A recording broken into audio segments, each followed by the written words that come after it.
There's firewood and food for 2 weeks. I'm going to the Maldives with my boyfriend and I'll take all your savings, my wife said, leaving me in a snow-covered cabin 200 km from the city after my appendix surgery. She took my phone. "Oh, I also changed the locks on your apartment," she shouted from the car window. I watched them drive away and smiled. She had no idea about the surprise waiting for her at the airport. The morphine was still singing in my veins when I heard the car engine start. I was lying on the narrow bed in the cabin's single bedroom, staring at the exposed wooden beams above me, counting the knots in the timber, because counting was easier than thinking about the incision in my abdomen that pulled tight every time I breathed. The surgery had been 3 days ago, emergency appendectomy. The kind where they tell you that if you'd waited another 6 hours, you'd be looking at sepsis, organ failure, a funeral with an open casket, and people saying things like, "He was so young and such a tragedy." But I hadn't waited. Sarah had driven me to the hospital, her hands tight on the steering wheel. Her jaw set in that way that used to mean she was worried about me, but that I'd learned over the past 8 months meant something else entirely. Something harder. Something that looked like worry from the outside, but felt like calculation on the inside. The doctor had been a small woman with kind eyes and efficient hands. She'd explained the procedure while Sarah stood in the corner of the examination room, scrolling through her phone. The doctor had looked at Sarah, then at me, then back at Sarah, and I'd seen a flicker of something in her expression. Confusion, maybe, or recognition. The kind of recognition you get when you see a pattern you have seen before. "You'll need complete rest for at least 2 weeks, the doctor had said, directing her words at me, but glancing at Sarah. No driving, no lifting anything heavier than a coffee cup. Someone will need to monitor you for signs of infection, fever, increased pain, redness around the incision. You'll be vulnerable." That word, vulnerable. Sarah had looked up from her phone then, and she'd smiled. Not at me, just smiled like she just read something pleasant in an email. Now I was hearing the car engine, and my hand reached automatically for my phone on the nightstand. Except my phone wasn't there. My phone hadn't been there since this morning when Sarah had brought me breakfast. Canned soup heated on the cabin's ancient propane stove served with 2 slices of white bread that tasted like cardboard and regret. "You need to rest," she'd said, slipping my phone into her jacket pocket with a gesture so smooth it might have been practiced. No work emails, no stress, doctor's orders. I'd been too tired to argue, too full of painkillers and post-surgical fog to point out that the doctor had said nothing about phones. That rest didn't mean isolation. That there was a difference between healing and imprisonment. The cabin was my father's, or had been before he died. He'd bought it 30 years ago, back when you could still get a piece of land in the mountains for the price of a used car. 200 kilometers from the city, down a logging road that turned into a hiking trail that turned into a suggestion of a path that only people who knew the way could follow. No cell service, no internet, no neighbors within 10 kilometers, just forest and silence and the kind of solitude that was supposed to be healing, but felt in that moment like a grave. I heard footsteps on the porch. Sarah's boots on the wooden planks, then her voice calling through the closed bedroom door. "I'm heading out now." I tried to sit up, the incision screamed. I made it onto my elbows, breathing through my teeth, tasting copper and bile. "Sarah, there's firewood stacked by the stove," she continued, her voice bright and cheerful, like she was leaving instructions for a house sitter, not her husband who'd just had emergency surgery. "Enough for 2 weeks if you are careful. And I stocked the pantry, canned goods, pasta, rice. There's a manual can opener in the drawer. Don't try to use the electric one. The generator is temperamental, and I don't want you messing with it." I got my legs over the side of the bed. The room tilted. I pressed my palm against the incision site, feeling the bandage beneath my shirt, feeling the heat of inflammation. Or maybe just the heat of my own body trying to knit itself back together. "Sarah, wait." The door opened. She stood in the door frame, backlit by the pale winter light from the main room, her figure a dark silhouette. She'd cut her hair since the surgery. I noticed it for the first time. Shoulder length now, styled in that way that cost $200 at the salon downtown. She was wearing the coat I'd bought her for Christmas 2 years ago. The one she said was too expensive. The one she'd cried over before kissing me and saying I shouldn't have. "I'm going to the Malds," she said. The words didn't make sense at first. They were sounds without meaning, like she'd suddenly started speaking a language I'd never learned. "What? The Malds?" "You know, the islands, Indian Ocean. I've always wanted to go. White beaches, blue water, 5-star resorts, the kind of place where they put flowers on your pillow, and the champagne never stops flowing." I stared at her. The morphine was definitely wearing off now because the pain was becoming crisp and specific, and with it came a clarity that felt like ice water in my veins. "You're going on vacation," I said slowly. While I'm recovering from surgery, alone in a cabin with no phone. I'm going with Marcus. Marcus. The name landed like a punch. Marcus from her office. Marcus who'd started 3 months ago. Marcus who Sarah had mentioned casually the way you mention a coworker. Someone who existed only in the context of budget meetings and water cooler conversations. Marcus, who was young and funny and good at his job and completely utterly irrelevant to our marriage. Except he wasn't irrelevant. That's what the smile meant. That's what the new haircut meant. That's what the brightness in her voice meant. That strange excited energy I hadn't seen directed at me in months, maybe years. Sarah. And I'm taking the money, she continued, speaking faster now, like she wanted to get it all before I could interrupt. The savings account, all of it, the one we've been building for the down payment on the house. Turns out we don't need a house. I don't need a house. I need a vacation. I need to remember what it feels like to be young and happy and not tied down to. She stopped. Didn't finish the sentence. Didn't need to. Not tied down to me. You can't, I said. My voice sounded strange, distant, like it was coming from somewhere else, someone else. That's joint account. You can't just actually, I can. Already did this morning while you were sleeping. Transferred it all to my personal account. $48,000. Thank you for being such a diligent saver.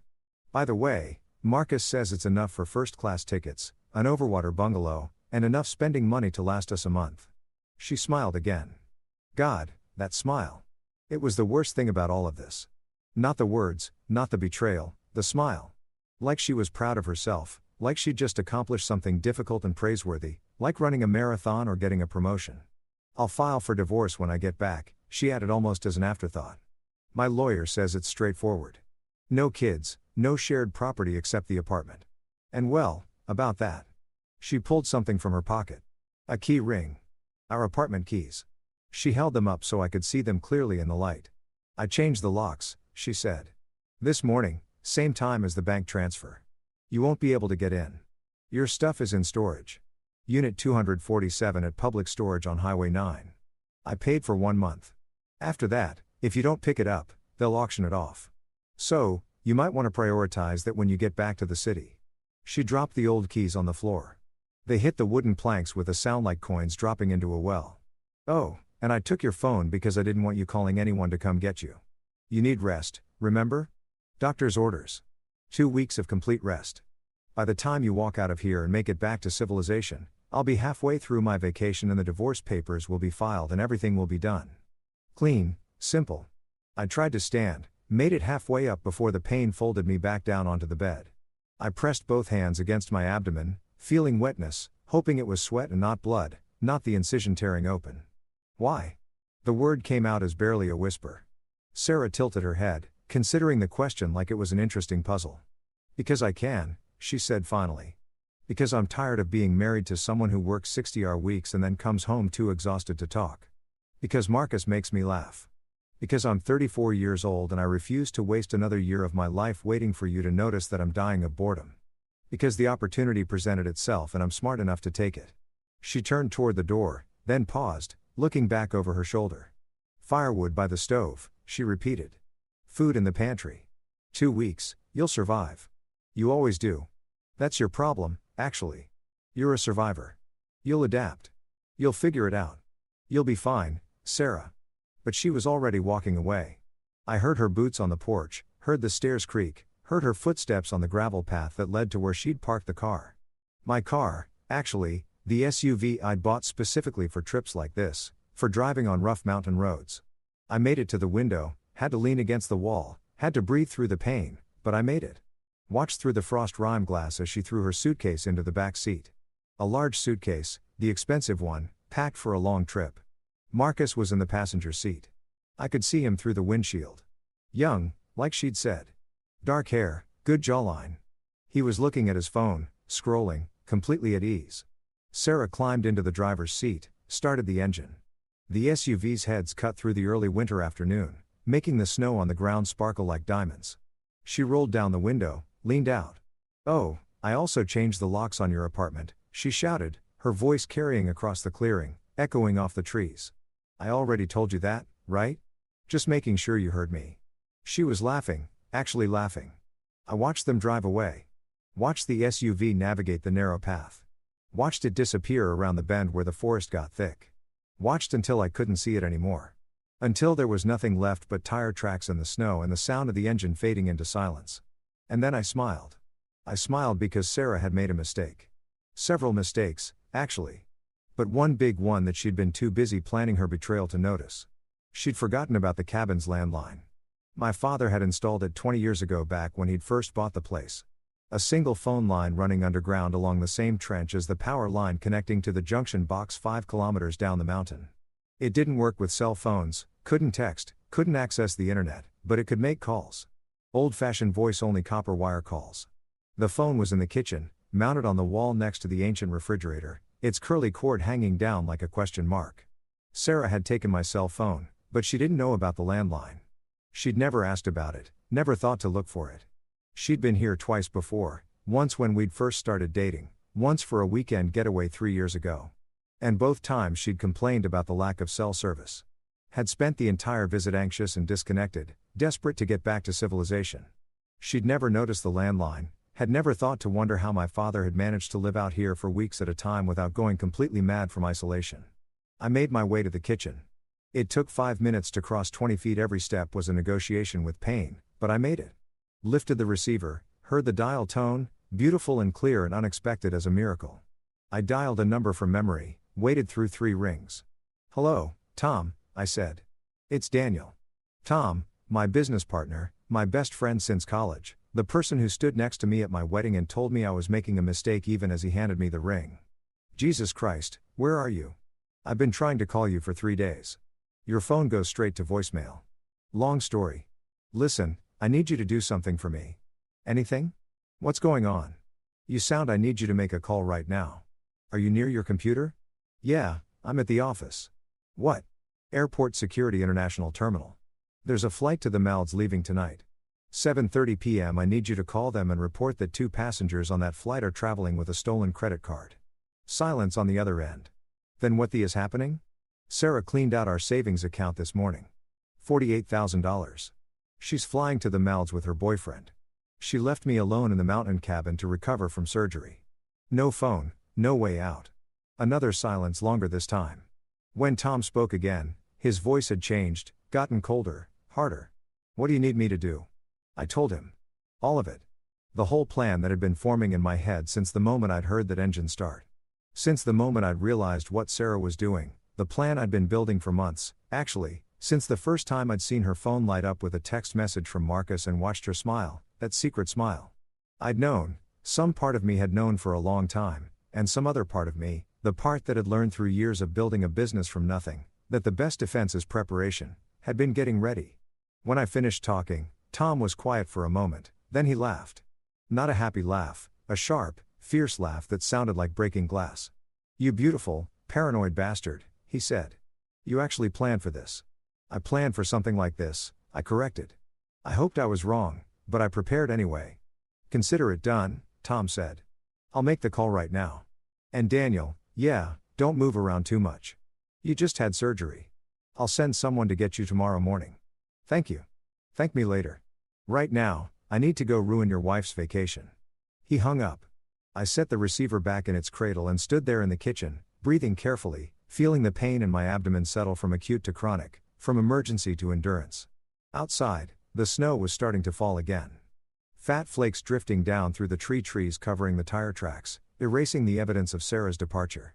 I smiled again, wider this time. She had no idea what was waiting for her at the airport, but she was about to find out. The pain woke me at 3 o'clock in the morning. Not the incision, though that was singing its own sharp song, but a different kind of pain. The kind that lives in your chest right behind your sternum, pressing outward like something trying to escape. Grief maybe, or rage, or that particular species of hurt that comes from realizing the person you trusted most in the world had been planning your destruction with the same careful attention most people reserve for birthday parties. I lay in the darkness listening to the cabin settle around me. The wind had picked up, driving snow against the windows with a sound like sand. The wood stove in the main room was still radiating heat. I'd loaded it before sleeping. Muscle memory from childhood visits to this place. But I could feel the cold creeping in at the edges, testing the walls, looking for weaknesses, like Sarah had been doing for months. How long had she been planning this? That was the question that kept circling through my head like a vulture. How long had she been sitting across from me at breakfast, kissing me goodbye at the door, lying next to me in bed at night, all while constructing the elaborate machinery of my abandonment? I thought about the timeline, tried to piece it together from the evidence scattered across the past year like crime scene markers. Marcus had started at her company 3 months ago, but the distance between us had started long before that. Maybe a year ago, maybe longer. There had been a subtle at first, easy to dismiss as the normal entropy of marriage. She'd stopped asking about my day, stopped telling me about hers, stopped initiating sex, then stopped responding to my initiations with anything but passive accommodation. The kind of obligation you fulfill with the same enthusiasm you bring to paying taxes. I told myself it was stress. Her job was demanding. Marketing director for a mid-sized tech firm. The kind of position where you're always one quarterly report away from either promotion or termination. I told myself we were in a rough patch, that all marriages go through them, that we just needed to reconnect, maybe take a vacation, maybe go to coos therapy. I'd actually suggested therapy 6 months ago over dinner at the Italian place she loved, the one with the truffle pasta that cost $38 a plate. She'd looked at me like I'd suggested we join a cult. Therapy? She'd said, her fork paused halfway to her mouth. Why would we need therapy? I just think we could use some help communicating. I communicate fine. You're the one who's always buried in work. And that had been the end of that conversation. Looking back now, I could see it clearly. The deflection, the accusation of the way she'd turned my concern into evidence of my failure. How many other moments had been like that? How many times had I tried to reach across the growing distance between us only to be told the distance was my fault, my creation, my responsibility to fix? I thought about the savings account. $48,000. We'd been building it for 5 years, adding to it slowly, consistently. 500 here, there. Whatever we could spare after rent and bills and the cost of living in a city where a decent apartment costs more per month than my parents' first house. We were going to buy a place. That was the plan. Something small. Maybe a condo. Maybe a fixer-upper in an up-and-coming neighborhood. Our own space, a foundation for the future. But Sarah had a different plan. Sarah had been watching that number grow. 20,000, 30,000, 40,000 and seeing something else entirely. Not a future, an escape route. I wondered when she'd decided, when she'd looked at that balance and thought, this is enough. Enough to leave. Enough to start over. Enough to fund a fantasy life with a man who wasn't tired, wasn't boring, wasn't me. The worst part was how smart she'd been about it. How carefully she'd orchestrated everything. The appendicitis had been real. You can't fake that. Can't manufacture the kind of pain that had doubled me over in the kitchen 5 days ago. Can't simulate the fever in the elevated white blood cell count that had sent the emergency room doctor running for the surgical team. But Sarah had seen an opportunity in my emergency. Had recognized that a man recovering from surgery is vulnerable, dependent, easy to isolate, had probably been waiting for something like this, some moment when she could act without fear of immediate consequences. The cabin had been her idea. The morning after the surgery, while I was still groggy from anesthesia, she'd sat by my hospital bed and stroked my hair and suggested so gently that maybe I should recover somewhere quiet, somewhere peaceful, away from the stress of the city. Your dad's cabin, she'd said. Remember how peaceful it is? You could really rest there. No work distractions, no noise, just you in the forest in time to heal. I'd been grateful. Genuinely, stupidly grateful. I'd thought she was taking care of me, thought she was being the partner I'd always believed she was. The doctor had been skeptical. I remembered that now, lying in the darkness. The doctor had frowned when Sarah explained the plan, had asked pointed questions about accessibility, about how far we'd be from medical care if something went wrong. About whether I'd have help if I needed it. I'll stay with him for the first few days, Sarah had said smoothly. Make sure he's settled. Then my sister will come up and take over. A lie. Sarah's sister lived in Portland, and they hadn't spoken in 2 years. Not since a fight over their mother's estate that had ended with lawyers and restraining orders. But the doctor hadn't known that. The doctor had reluctantly agreed, had given Sarah a list of warning signs to watch for, had made Sarah promise to bring me back immediately if anything seemed wrong. Sarah had promised, had smiled and nodded and taken the list and probably thrown it away the moment we left the hospital. We'd driven up here 3 days ago. Sarah had helped me into the cabin, had settled me in bed, had brought me soup and water and pain pills. Model caretaker, devoted wife, the kind of person who'd never abandoned an injured man in a remote location with no way to call for help. She'd stayed 2 days, sleeping in the main room on the couch, bringing me meals, checking my incision, asking how I felt, playing the role, waiting. Waiting for what? For Marcus to finish preparing, for the plane tickets to be purchased, for the money to clear from one account to another, or maybe just waiting for me to be weak enough that I couldn't stop her, couldn't follow, couldn't fight back. The rage flared again, hot and bright in my chest. I pressed my hand against the incision, feeling the bandage, feeling the heat. The doctor had said to watch for signs of infection, increased pain, redness, fever. I didn't have a fever. I had fury. I forced myself to breathe slowly, evenly. To let the anger cool from a flashfire to a steady burn. Anger was useful. Anger could motivate, but rage made you stupid, made you impulsive, made you miss details. And details were everything. I thought about Tom's phone call, tried to imagine what was happening right now, 200 kilometers away in the city. Tom would have called the airport like I'd asked, would have reported the suspicious activity on a credit card. Would have mentioned the Maldives flight, the departure time, the names. Airport security doesn't take those calls lightly. Not anymore. So, not in a world where everyone is one threat assessment away from suspicion. They'd pull Sarah and Marcus aside, take them to a private room, ask questions, check ID, run the credit card numbers through their systems, and that's where things would get interesting because the credit card Tom reported wasn't stolen. It was mine. A business card, technically, the one I used for company expenses with a $50,000 limit.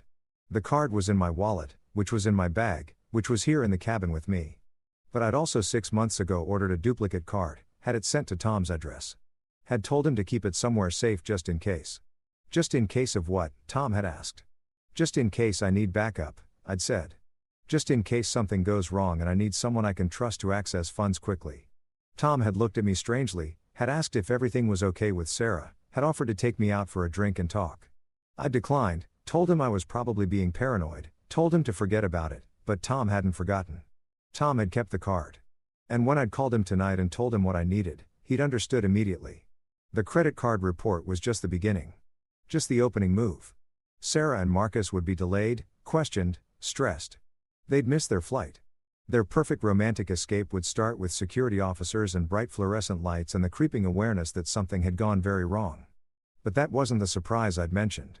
That was just an inconvenience, a preview.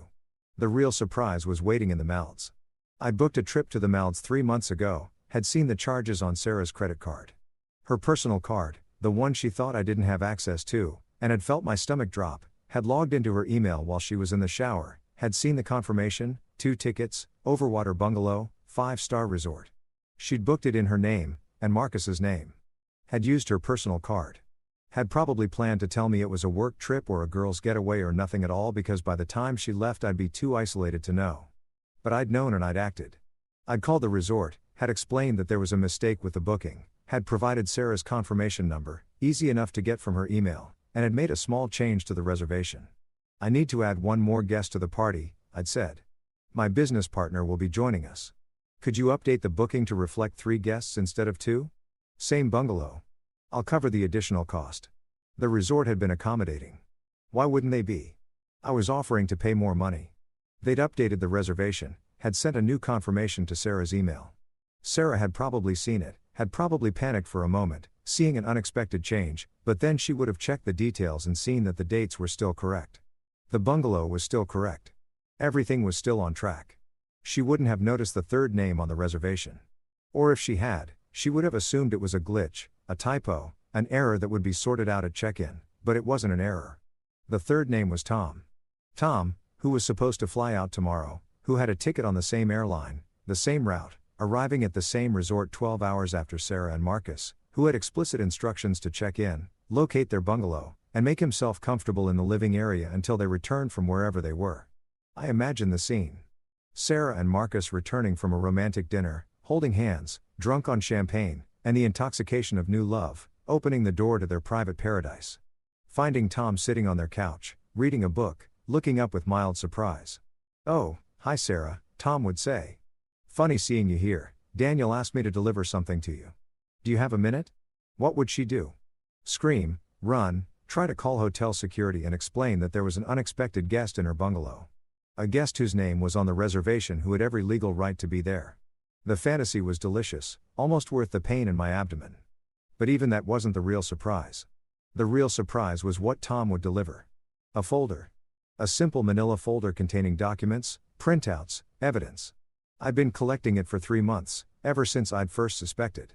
Screenshots of text messages between Sarah and Marcus, easy enough to get when I had access to our shared cloud backup.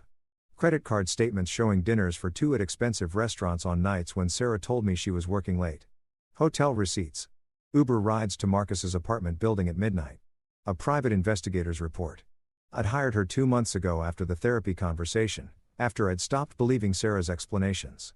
The investigator had been thorough.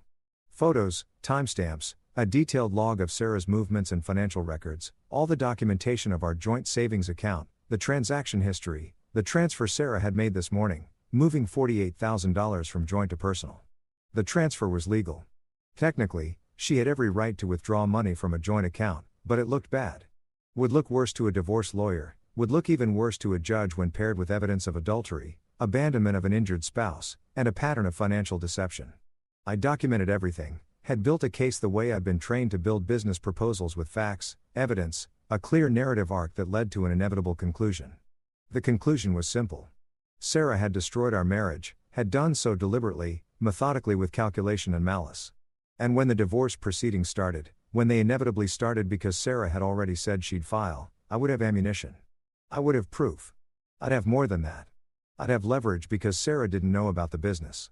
Didn't know that the company Tom and I had started 7 years ago, the software consulting firm that had been barely profitable for the first 5 years, had exploded in the past 18 months, didn't know that we'd landed 3 major contracts in the past year, that our client list now included Fortune 500 companies, that our annual revenue had gone from $200,000 to almost $3 million. Sarah thought I worked too much for too little money. Thought I was grinding away at a startup that would probably fail, that would never provide the lifestyle she wanted, the security she deserved. She had no idea that I was weeks away from selling the company, that Tom and I had been in negotiations with a larger firm that wanted to acquire us, that the deal, when it closed, would net me personally over $2 million. She'd left me, had taken $48,000, and thought she'd won. She had no idea what she'd lost. I lay in the darkness, smiling at the ceiling, feeling the pain in my abdomen settle into something almost comfortable, something I could live with. Outside, the wind was dying down. The snow had stopped. In a few hours, dawn would break over the mountains, and Tom would send someone to collect me, probably arriving in a helicopter, knowing Tom's sense of drama, and I'd leave this place. I'd walk out of this cabin not as a victim, but as something else, someone else. Sarah had tried to break me, had tried to leave me wounded and isolated and helpless. But she'd made one critical mistake. She'd forgotten that I'd been poor before I'd been comfortable. That I'd grown up in a house where money was something you fought for, where security was a dream, where survival meant being smarter and tougher and more prepared than everyone else. She'd forgotten that I knew how to fight. Or maybe she'd never known at all.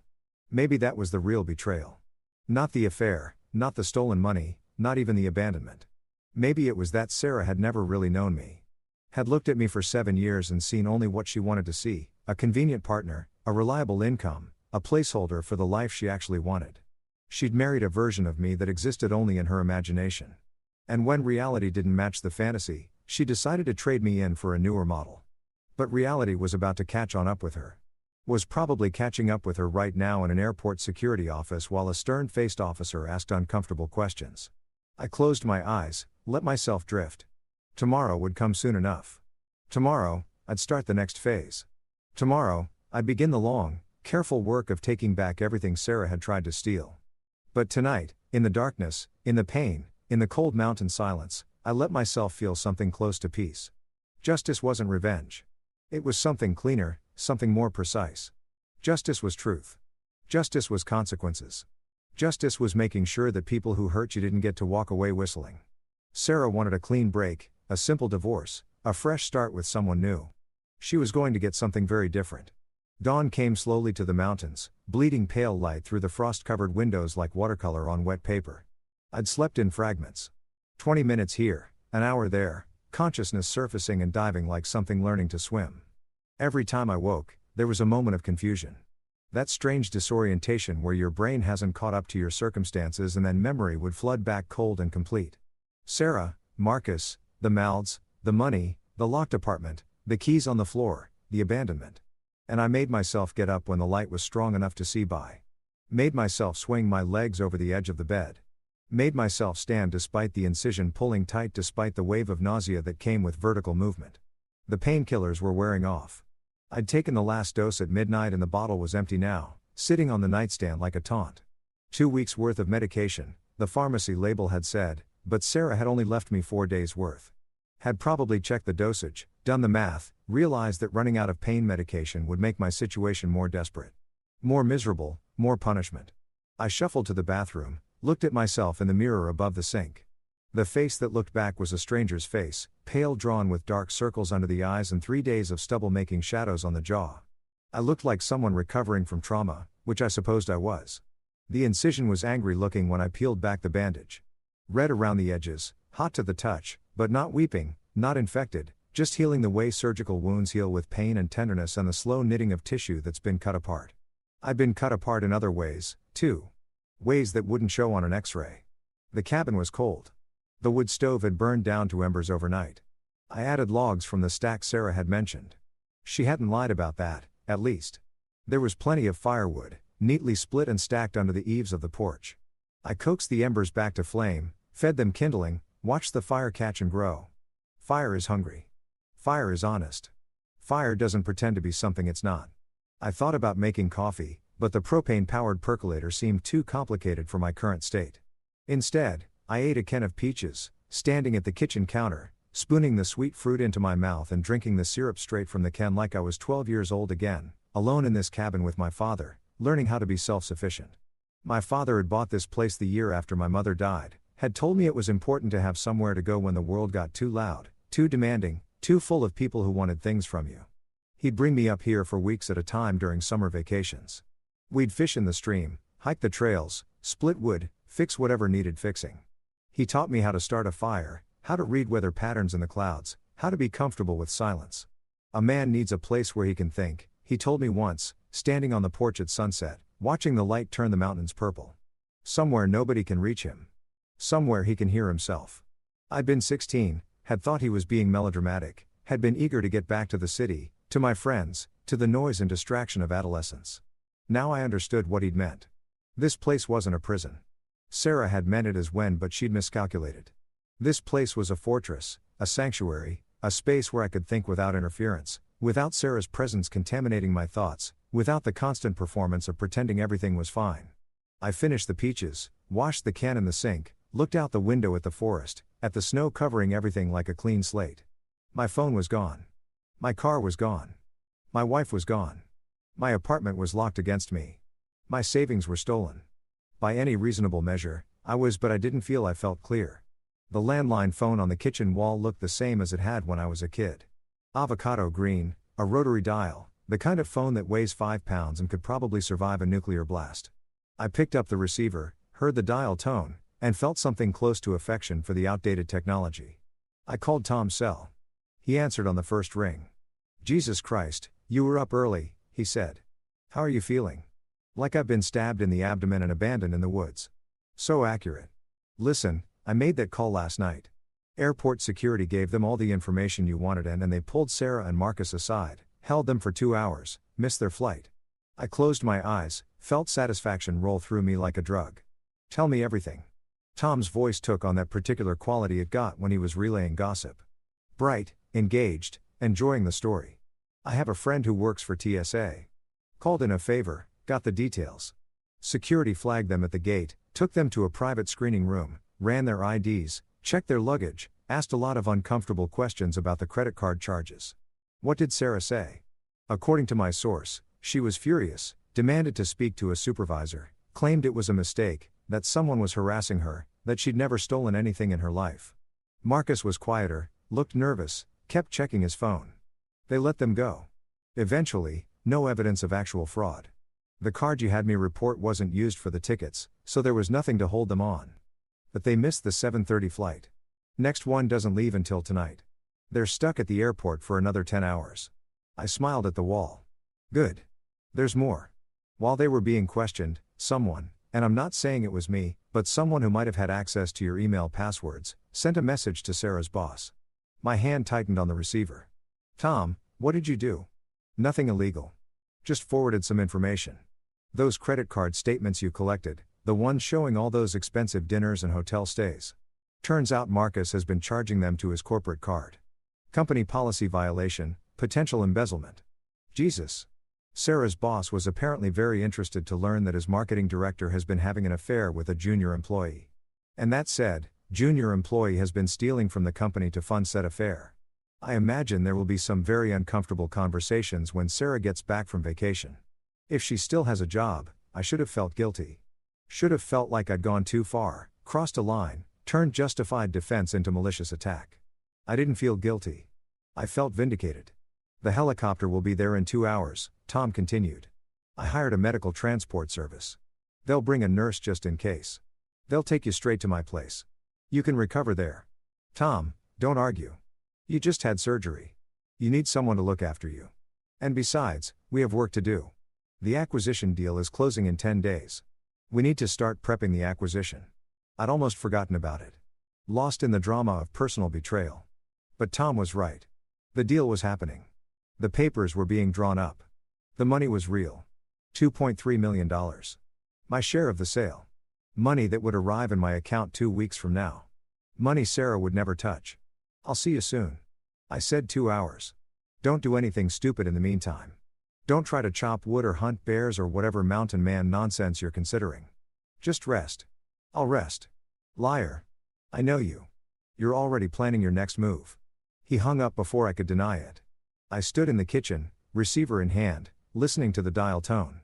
He was right. I was planning. Couldn't stop planning. My brain had shifted into that mode it got when I was working on a difficult problem. Analytical, focused, breaking everything down into component parts and potential solutions.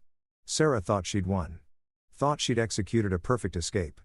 But she'd left so many loose ends, so many assumptions, so many vulnerabilities. She'd assumed I was helpless without my phone, but there was the landline. She'd assumed I was trapped without a car, but there were helicopters, there were friends, there were a dozen ways to get out of the mountains if you had resources and connections. She'd assumed I'd be too weak to fight back, but pain is just data. Discomfort is just information your body is sending. You can acknowledge it and keep moving. Most of all, she'd assumed I'd be devastated, broken, destroyed by her betrayal. And maybe part of me was. Maybe there was a version of me that was curled up somewhere in my psyche, weeping over the death of a marriage, mourning the loss of the future we'd planned together. But that version wasn't in control right now.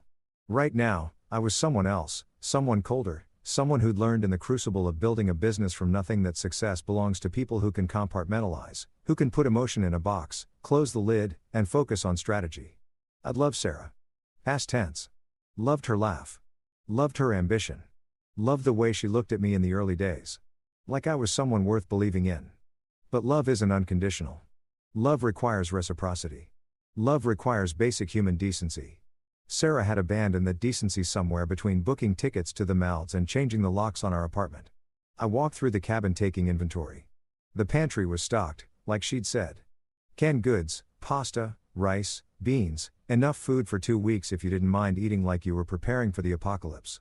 The propane tank for the stove was 3/4 full. The generator in the shed outside had fuel. The wood pile would last through a month of winter if necessary. She prepared the cabin for a lengthy imprisonment.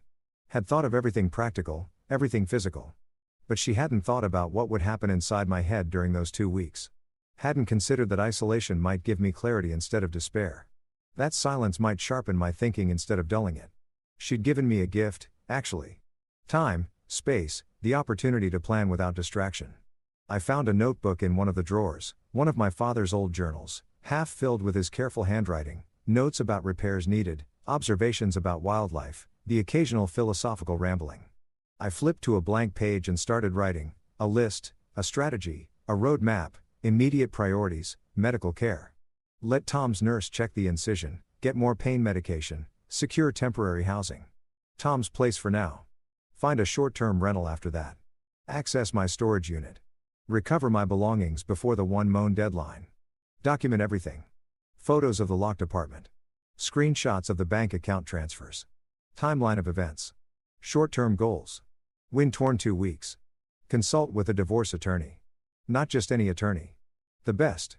Someone who specializes in high-asset divorces. Someone who plays to win. Freeze the joint credit cards. Report the unauthorized transfer. Explore options for recovery. Secure the business assets. Make sure Sarah has no claim on the company or the pending sale. Change all passwords. Email, banking, social media. Cut off her access to anything shared. Medium-term objectives. 1 to 3 months. File for divorce on grounds of abandonment and adultery. Beat her to the courthouse. Pursue financial remedies. Sue for return of the stolen savings. Seek compensatory damages. Cooperate with her employer's investigation into Marcus. Provide evidence if requested. Close the acquisition deal. Get paid. Move the money into accounts she can't touch. Long-term vision. Rebuild. New apartment. New life. New relationships built on honesty instead of performance. Ensure Sarah faces appropriate consequences. Not revenge. Justice. Move forward. Let go of the anger when it stops being useful. Never ever be this vulnerable again. I stared at the list. It looked clinical, emotionless, like a business plan for destroying someone's life. But it wasn't destruction. It was self-preservation. It was making sure that the person who'd hurt me didn't get to profit from that hurt. There's a difference between revenge and consequences. Revenge is about making someone suffer because you're suffering. Consequences are about making sure actions have appropriate outcomes. Sarah had acted. Now she'd face outcomes. I heard something outside. A distant sound growing louder. The rhythmic thump of rotor blades cutting air. The helicopter. I closed the notebook. Left it on the kitchen table. Made my way to the front door, moving slowly, carefully, mindful of the incision. Opened the door and stepped onto the porch. The sky was clear now, that bright winter blue that only happens in the mountains. The helicopter appeared over the tree and, red and white, medical markings on the side. It circled once, found a flat spot in the clearing, descended in a storm of blown snow. The rotor slowed, a door opened. 2 people climbed out, a pilot and a woman in medical scrubs carrying a bag. They ducked under the still spinning blades and jogged toward the cabin.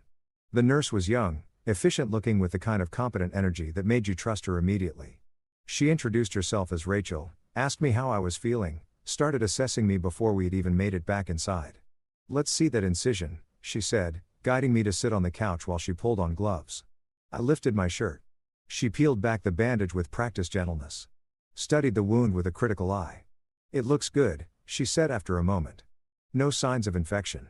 You've been taking care of it properly." "I had a good teacher," I said, thinking of my father. Of all those summers learning first aid, learning self-sufficiency. She cleaned the wound, applied a fresh bandage, gave me a bottle of pain medication from her bag. "These are stronger than what you were prescribed. Take one every 6 hours. They'll help with the flight. Helicopter rides can be rough on recent surgical patients." "Thank you." She packed up her supplies, studied my face with an expression that suggested she saw more than just a surgical patient. "Your friend Tom told me what happened," she said quietly. "Your wife, I'm sorry. I didn't know what to say to that. Wasn't sure if I wanted sympathy or if sympathy felt like weakness." "I'm managing," I said finally. "You're doing more than managing. You're standing upright 3 days after major abdominal surgery. That takes strength." She shouldered her bag. "You ready to get out of here?" I looked around the cabin one last time. At the wood stove crackling with fire, at the simple furniture my father had chosen. At the windows framing views of forest and snow and mountains that had stood here long before my problems and would stand here long after they were resolved. Sarah had meant this place to be my prison. Instead, it had been the room where I'd found my spine again. "Yeah," I said. "I'm ready." We walked out into the cold morning air. The pilot was doing pre-flight checks, moving around the helicopter with practiced efficiency. Rachel helped me into the passenger compartment, buckled me in, handed me a headset. The rotor spun up. The engine roared. Mishara. The ground dropped away beneath us. I watched the cabin shrink below us. Watched it disappear into the forest. Watched the mountains spread out in every direction, vast and indifferent and beautiful. Somewhere out there, 200 kilometers away, Sarah was stuck in an airport. Tired, frustrated, probably fighting with Marcus, probably wondering what had gone wrong with her perfect plan. She'd find out soon enough. The helicopter banked east toward the city, toward whatever came next. I closed my eyes and let the medication Rachel had given me start to work. Let the pain fade to background noise. When I opened them again, we'd be somewhere else. Someone else. The broken husband was dying in that cabin. Someone harder was being born. Tom's apartment occupied the top floor of a converted warehouse in the Arts District. All exposed brick and steel beams and floor-to-ceiling windows that looked out over the city like you owned it, which in a sense Tom did or would once the acquisition closed and the money hit our accounts. The helicopter had landed on the roof of a private medical building downtown. From there, an ambulance, Tom's idea, His insistence on doing everything by the book had transported me to his place. Overkill. Probably I could have taken a car, but Rachel, the nurse, had sided with Tom, had said something about liability and post-operative protocols, and I'd been too tired to argue. Now, I was installed in Tom's guest room, which was nicer than any bedroom I'd ever slept in. King-size bed with sheets that probably cost more than my monthly car payment. Blackout curtains, a bathroom with heated floors, and a shower that had more settings than my laptop. Tom appeared in the doorway holding a mug of something that smelled like expensive coffee and looked like it had been made by someone who understood the chemistry of extraction. "You look like Death," he said cheerfully, handing me the mug. "I feel like Death's probationary employee." I sipped the coffee. It was perfect. Everything in Tom's life was perfect, which should have been annoying, but somehow wasn't. Tom had earned his perfection through talent and relentless work and a complete inability to settle for adequate. He settled into the armchair by the window, studied me with the same analytical expression he used when reviewing code or evaluating business proposals. So he said, "Sarah, Sarah, want to talk about it?" "Not particularly. Want to destroy her financially and emotionally while maintaining plausible deniability and staying on the right side of the law." I smiled despite myself. "That's why we're friends." Tom pulled out his phone, swiped through screens. "I've been busy while you were communing with nature, made some calls, gathered some intelligence. You want the good news or the interesting news first? There's a difference. The good news is straightforward victory. The interesting news is complicated victory with potential for collateral damage." I leaned back against the pillows, feeling the pain medication create a pleasant distance between me and my body. "Good news first. I need something uncomplicated. Your storage unit. I sent someone to photograph everything inside it. Documented the condition of your belongings. Also paid for 6 months in advance. So Sarah's one moan deadline is now irrelevant." Relief washed through me. "Thank you." "Don't thank me yet. Some of your stuff is damaged. Not catastrophically, but enough to matter. Your guitar has a cracked neck. Your grandmother's dishes, the ones in the blue box, several are broken. Your suits look like they were thrown in rather than packed. I'm saying this because it's evidence of willful destruction of property. Your divorce attorney will want photos.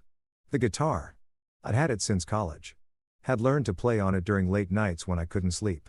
When the stress of classes and work and trying to build something from nothing had needed an outlet, Sarah had always complained about the noise. Now she'd made sure I'd never play it again. What's the interesting news?" My voice came out flatter than I'd intended. Tom's expression shifted. Got more serious. Marcus was fired this morning. Sarah's company terminated him for misuse of corporate resources. But it gets better. They're pursuing criminal charges, embezzlement, fraud. He charged almost $15,000 in personal expenses to his company card over the past 3 months. Jesus, it gets more interesting. Guess whose idea it was to use the corporate card? I already knew. Sarah's. According to the email trail that somehow made it into the company's investigation, and I'm definitely not saying how that happened, Sarah explicitly told Marcus it was fine, that everyone did it, that as long as he submitted vague expense reports, nobody would notice. She basically coached him into committing a crime. I processed this, turned it over in my mind. So Sarah knew it was illegal. Sarah knew. And now Marcus is looking at potential jail time while Sarah skates free because she was smart enough not to put any of this in writing from her own email account.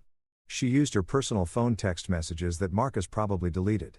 Probably unless someone had access to cloud backups, unless someone had been systematically preserving those conversations for months. Tom's smile was sharp. Hypothetically speaking, I'd forgotten about the cloud backups. Had set them up years ago for both our phones linked to a shared account. Sarah probably didn't even remember they existed. "You backed them up," I said. "Someone who had your passwords might have backed them up. That same someone might have anonymously provided those backups to Marcus' legal representation. You know, as a concerned citizen who believes in justice." "Tom, don't." He held up a hand. "Don't ask me questions you don't want answered. Maintain deniability. Let's just say that Marcus now has evidence that his actions were at Sarah's direction. That changes his legal exposure significantly. It also changed Sarah's. If Marcus's attorney was smart, he'd use those messages to build a defense. Would argue that Marcus was acting under the direction of a superior. Would potentially flip the criminal liability back onto Sarah. She could go to jail, I said slowly. She could probably won't. White-collar first offense. She'd likely get probation and fines. But her career is over. Marketing director with a criminal record. She'll be lucky to get hired managing social media for a used car dealership. I should have felt satisfaction. Should have felt the sweet rush of justice being served.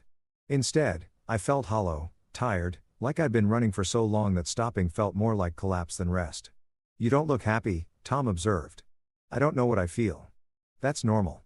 You just found out your wife is a criminal who tried to destroy your life. You're allowed to have complicated emotions. I wanted her to face consequences. I didn't want her to lose everything." "Yes, you did." Tom's voice was gentle, but firm. "You absolutely wanted her to lose everything because she tried to take everything from you. The difference is you're a decent person who feels guilty about wanting justice and she's not." He was right. I knew he was right. But knowing and feeling were different countries and I was stuck somewhere in the border region between them. Tom's phone buzzed. He glanced at it and his expression changed. Got brighter. "Speaking of consequences," he said, "Sarah just tried to check into the resort in the Maldives. Want to guess what happened?" "You're there." "I'm there or I will be in about 6 hours. My flight leaves this afternoon, but I made arrangements. The resort is fully aware that there's a dispute over the reservation. That one of the guests, Sarah, may have made the booking fraudulently. They've been asked to hold the room until the matter is resolved. They can't check in. They can't check in. They're currently in the resort lobby arguing with the manager, who is very polite, very apologetic, and absolutely immovable. Resort policy. Disputed reservations must be resolved before check-in. How long can they hold them up? As long as I want. I'm the third name on the reservation. Remember, I have equal claim, and I'm claiming there's fraud. The resort isn't going to risk legal liability by choosing one guest over another. They'll hold the room empty until we sort it out." I imagined it. Sarah and Marcus, exhausted from a 14-hour flight, dragging luggage through a luxury resort lobby, expecting paradise and finding bureaucracy instead. The manager expressing deep regret. The staff offering complimentary refreshments while they wait. The other guests staring, wondering what kind of people can't even check into their own hotel room. "How long will you make them wait?" I asked. "Long enough to make a point.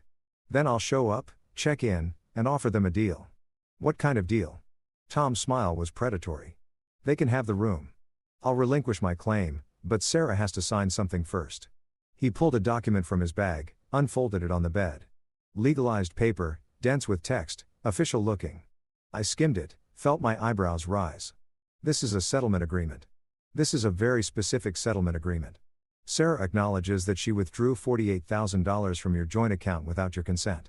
She agrees to repay that amount within 30 days. She waives any claim to your business assets, including the pending acquisition. She agrees to cover all divorce-related legal costs. And she agrees to vacate the apartment within 7 days and return your possessions undamaged. She'll never sign this. She will if she wants to sleep in a bed tonight instead of the airport. She's stuck in the Maldives, Daniel. No hotel room. Limited cash. Most of what she took is already spent on flights and reservations. She can't just fly home. The tickets are non-refundable. She's trapped." It was elegant, ruthless, and elegant. Put Sarah in a position where she had to choose between her pride and her comfort and bet that comfort would win. "What if she refuses?" I asked. "Then she and Marcus spent 2 weeks homeless in one of the most expensive places on earth, sleeping on beaches and eating gas station food while I enjoy their overwater bungalow and send you photos of the sunset. Either way, she doesn't get what she wanted." I thought about it, tried to find the flaw in the plan, the place where it crossed from justice into cruelty. Couldn't find it. Sarah had stolen from me, had abandoned me, had tried to leave me helpless and broken. Now she was facing the natural consequences of those choices. "Do it," I said. Tom nodded, folded the document, tucked it back in his bag. "I fly out in 4 hours. I'll handle it personally. Make sure she understands that this is the best offer she's going to get. And if she still refuses, then we proceed with the divorce on your terms. Sue for the money. Pursue criminal charges if possible. Burn her life down legally and systematically until there's nothing left but ashes." He paused. "But I don't think she'll refuse. Sarah's smart. She understands cost-benefit analysis. She'll see that signing the agreement is her least bad option." He stood stretched. "You should rest. Doctor's orders. Also, we have a meeting with the acquisition team tomorrow. Conference call. You can do it from bed. But we need you sharp tomorrow. They want to accelerate the timeline. Close the deal by end of week instead of end of month. Something about tax advantages and fiscal year-end stuff that I didn't entirely follow. Point is, we're getting paid sooner than expected. $2 million in less than a week. The money Sarah had tried to steal was pocket change compared to what was coming. I'll be ready, I said. Tom paused at the door. Daniel, for what it's worth, I'm sorry this happened. I'm sorry Sarah turned out to be this person, but I'm not sorry you're finding out now instead of 5 years from now or 10 years from now or after you had kids with her. Me neither. He left. I heard him moving around the apartment, making phone calls, organizing his trip, handling the 1,000 details that Tom always handled with effortless competence. I lay back against the pillows and stared at the ceiling. Tried to sort through the tangle of emotions in my chest. Anger was there, bright and hot and righteous. Grief was there, too, quieter but deeper. Mourning not just for Sarah, but for the version of myself who'd trusted her, who'd believed in the future we'd planned, who'd been naive enough to think that love was enough. And underneath both of those, something else, something harder to name, relief, maybe, or freedom. The marriage had been dying for a year. I'd known it on some level. Had felt the distance growing. Had felt Sarah pulling away. Had felt myself becoming someone I didn't like. Anxious, suspicious, constantly trying to fix problems I couldn't even articulate. Sarah had ended it. Had done it in the cruelest way possible, but she'd ended it. And now I didn't have to pretend anymore. Didn't have to work late to avoid going home to an apartment that felt more like a ceasefire than a home. Didn't have to have awkward conversations about what was wrong, what could be fixed, whether we should try therapy or take a vacation, or just accept that we'd fallen out of love and didn't know how to fall back in. It was over. Messily, painfully, expensively over, but over. My phone, Tom had given me a replacement, already set up with my old number, buzzed on the nightstand. I picked it up. Text message from a number I didn't recognize. Is this Daniel? This is Rachel, the nurse from the helicopter. Tom gave me your number. Just checking in. How's the pain level? I considered the question. The incision hurt, but the medication had it under control. Everything else hurt worse, and there was no medication for that. Manageable, I typed back. Thanks for checking. 3 dots appeared indicating she was typing. Good. Remember, when is information? If it gets worse or if you develop a fever, call immediately. You're still vulnerable to infection. Understood. Also, and this is off the record, Tom told me the situation with your wife. I know you probably don't want advice from a stranger too, but for what it's worth, you're doing better than you think. Most people would be a wreck right now. You're standing upright and making plans. That counts for something. I stared at the message for a long moment. Thank you, I typed. That actually helps anytime. Seriously, Tom has my number if you need anything medical or if you just need someone to tell you you're going to survive this. The dots appeared again, then disappeared, then reappeared. You're going to survive this. I set the phone down, felt something unknown in my chest. There were good people in the world. People like Tom, who showed up when things got hard. People like Rachel, who understood that healing wasn't just about surgical wounds. Sarah had tried to isolate me, had tried to cut me off from support, from resources, from any way to fight back. But she'd underestimated how many people I'd connected with over the years. How many relationships I'd built through work, through friendship, through simply being someone who kept promises and showed up when needed. She thought I was alone. She was wrong. I closed my eyes. Let the medication pull me down toward sleep. Tomorrow would be complicated. Conference calls, legal strategies, the continuing saga of Sarah's self-destruction in paradise. But tonight, in this moment, I was safe. I was cared for. I was surrounded by people who had my back. And somewhere in the mouths, Sarah was learning that actions have consequences. That theft leads to pursuit. That betrayal leads to isolation. That trying to destroy someone can backfire in ways you never imagined. I drifted off with that thought warming me like a fire on a cold night. Justice wasn't finished yet, but it was getting closer. I woke to my phone vibrating against the nightstand like an angry hornet. The room was dark, Tom's blackout curtains doing their job, and for a moment, I couldn't remember where I was. Then the incision reminded me with a sharp pull and memory flooded back. The cabin, the helicopter, Tom's apartment, Sarah somewhere in the mouths, stuck in a lobby, discovering that paradise had a price she couldn't pay. The phone kept buzzing. I fumbled for it, squinted at the screen. Tom's name glowing in the darkness. I checked the time, 3 o'clock in the morning, which meant it was I did the math through the fog of sleep and residual pain medication. Early afternoon in the mouths. Tell me something good, I said, my voice rough with sleep. Oh, it is better than good, Tom's voice was bright with barely suppressed glee. It's poetry. Are you awake enough to appreciate this? I am now. I'm sitting in the resort restaurant. Beautiful place. Open air, ocean breeze, little birds hopping around looking for crumbs. I'm having grilled fish and a passion fruit juice that costs $23 and is absolutely worth it. And about 30 feet away, Visible through the palm trees, Sarah and Marcus are having the worst day of their lives. I sat up carefully, ignoring the protest from my abdomen. Tell me everything. They've been in the lobby for 6 hours. The staff has been incredibly polite, offered them drinks, snacks, a place to sit, but no room. The manager has explained multiple times that there's a dispute over the reservation, and until it's resolved, hotel policy prevents check-in. How's Sarah taking it?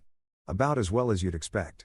She started off angry, demanded to speak to corporate, threatened to leave bad reviews, pulled out the "do you know how much money I'm spending here" routine. The manager absorbed it all with this serene smile and kept repeating the same thing. Hotel policy, dispute resolution, deeply apologetic for the inconvenience. I could picture it perfectly. Sarah in her carefully chosen vacation outfit, makeup probably still flawless because Sarah never let herself look less than perfect, wielding her anger like a weapon. And the manager trained to handle difficult guests, deflecting every attack with professional courtesy. Then Marcus tried a different approach. Tom continued, went for sympathy, explained that they had had a really long flight, that they were exhausted, that surely there must be some way to sort this out. The manager said absolutely as soon as the third party on the reservation arrives and the dispute is resolved. And that's when you showed up. That's when I showed up, walked right past them to check in. They didn't recognize me at first. You and I don't exactly run in the same social circles. And the one time Sarah met me was at your wedding. I don't think she paid much attention.